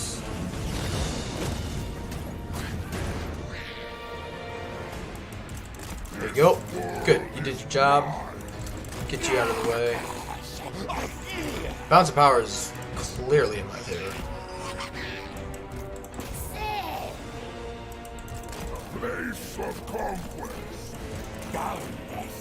See, the thing is, if they keep coming closer, we'll be able to shoot them. And if they stay there, we'll just cast spells or I'll throw these guys into them.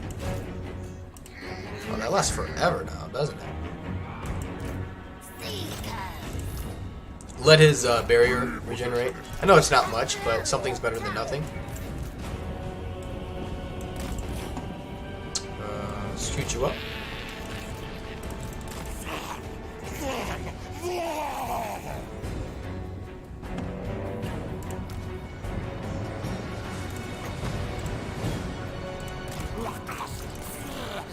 What is she? She does... I just had a massive brain fart, and I was about to be like, oh, that spell doesn't do magic damage. When literally in that sentence you say it does magic damage. It's a magic spell. Die.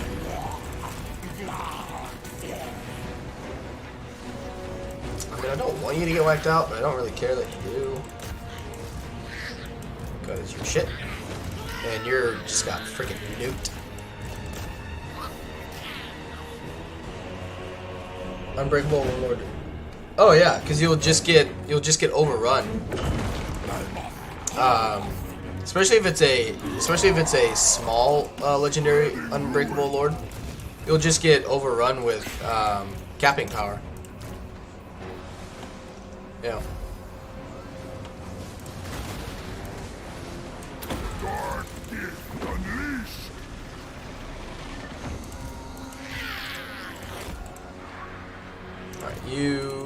We need to kill her. Well, almost. No, because she ran away once, so this whole army gets wiped out anyway. Yeah. Where did those guys go?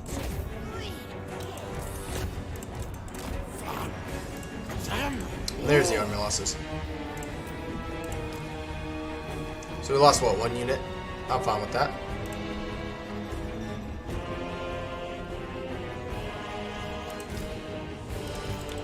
You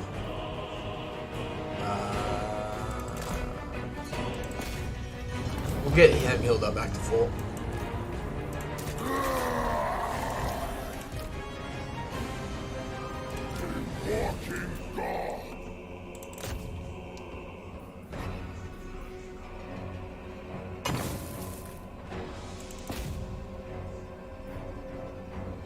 I'm glad that actually works now.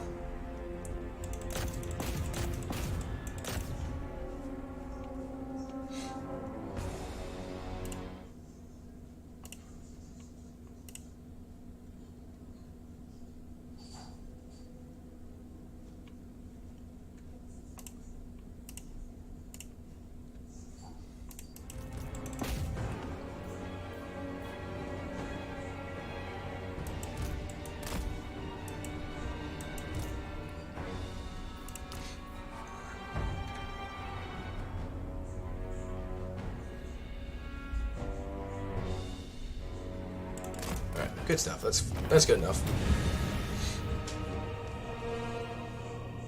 Yeah, 1 unit. Oh well. No, because I wasn't at 20. I was at 19.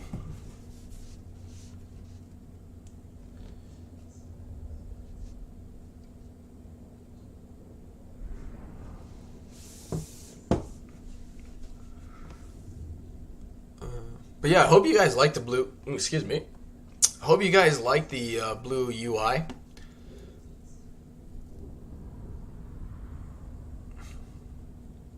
Hope it's a little easier on your guys' eyes. It was just random chance I found it too. I was going in Warhammer 3 and I was looking. I found the No Rift mod, and then was just kind of like browsing on all the other mods, the popular ones, and the blue one is ever increasing. Should get bloodletting now. Yep, good.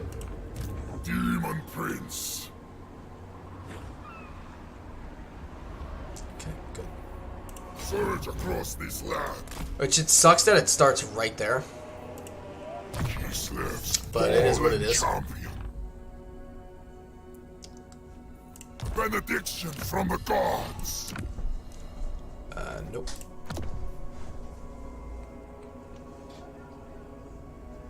I know. Do you want chicken nuggets or buffalo chicken dip? Or I'll take some dip. Yeah.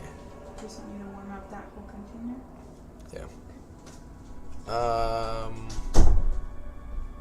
No, it provides a lot of barrier points, so we'll keep that. Good. Make that a little cheaper. And then you...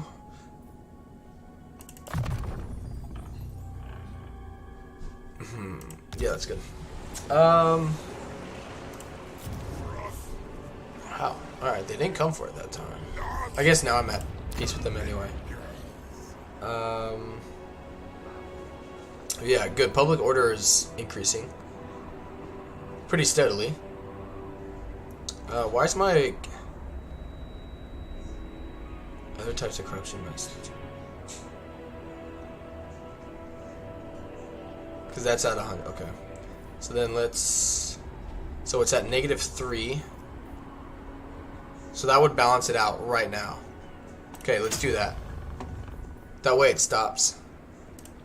Because I don't want it to go down too far anyway.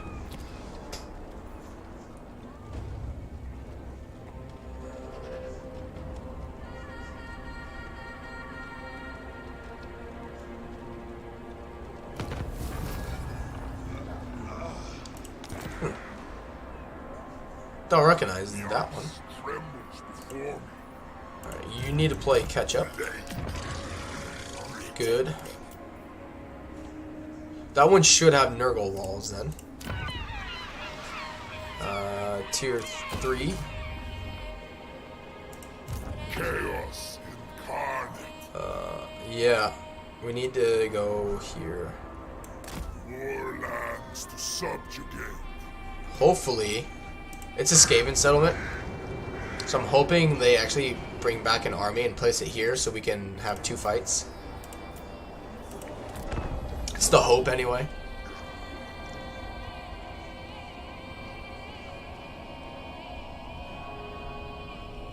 When I am all powerful, there will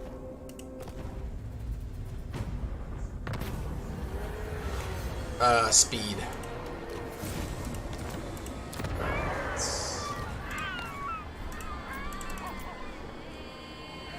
Good, yeah. That's fine. As long as it doesn't decrease anymore. Alright. serves chaos. I don't need him for this fight. And I say give him a level up. Okay, that's fine. Disappoint me. Who are you at war with? Let's get some money because we're gonna be at war with him next. Blood. You'll pay me 219. War unceasing. Whichever woeful. Who's gonna give me the most money? It ends here. We'll spill your blood. I can't do negotiations with him anyway. I submit. Cool. Supreme. Alright, I know it says decisive victory, but I'm just about 4 hours in. And with being sick, I don't want to overdo it. This is literally right up to the point where I am in my own, like side playthrough. If I show you guys here, this one is actually going better than this one. I know it doesn't look like it too much, but I've had more things go my way that I haven't had to overcome in this campaign, and my money's doing much better. I do plan on streaming this again tomorrow. If you guys had fun and enjoyed it, I do plan on being back tomorrow. You know, I assume I'm gonna feel the same. And so it'll probably be a little longer stream tomorrow. But yeah, I do appreciate everyone who came on by from Radiant Ashes stream and who came and checked out the channel today. I know I've been gone a lot, but I do plan on Warhammer 3 becoming. You know, I came in wanting to build my channel off Warhammer 3, and then obviously with the launch, it set a lot of things back in the direction I didn't want it to go. But now that we have some patches coming in, some DLC coming in, you know, in a little over a month, and with Immortal Empire is essentially right around the corner, I think if I want my channel to succeed, I think I just need to double down and just go all out in Warhammer 3. And if it works out, it works out, and if it doesn't, you know, at least I gave it my all. So I want to do the best I can in getting more experience with the game. That way, when IE comes out, I know I won't have access to it any earlier than you guys will. But at least then I'll have more experience with the game. So if you have questions or insights, then we can, you know, work with each other and feed off each other. And if you don't know something, hopefully I'm able to provide the answer. And I just want to put myself in the best situation I can be in for when Immortal Empires comes out.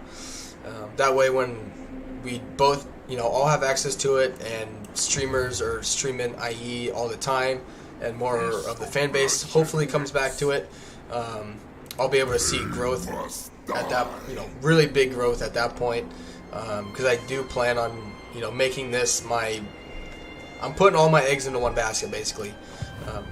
Just because with what I have with coming up in life, if I was single, it would be different.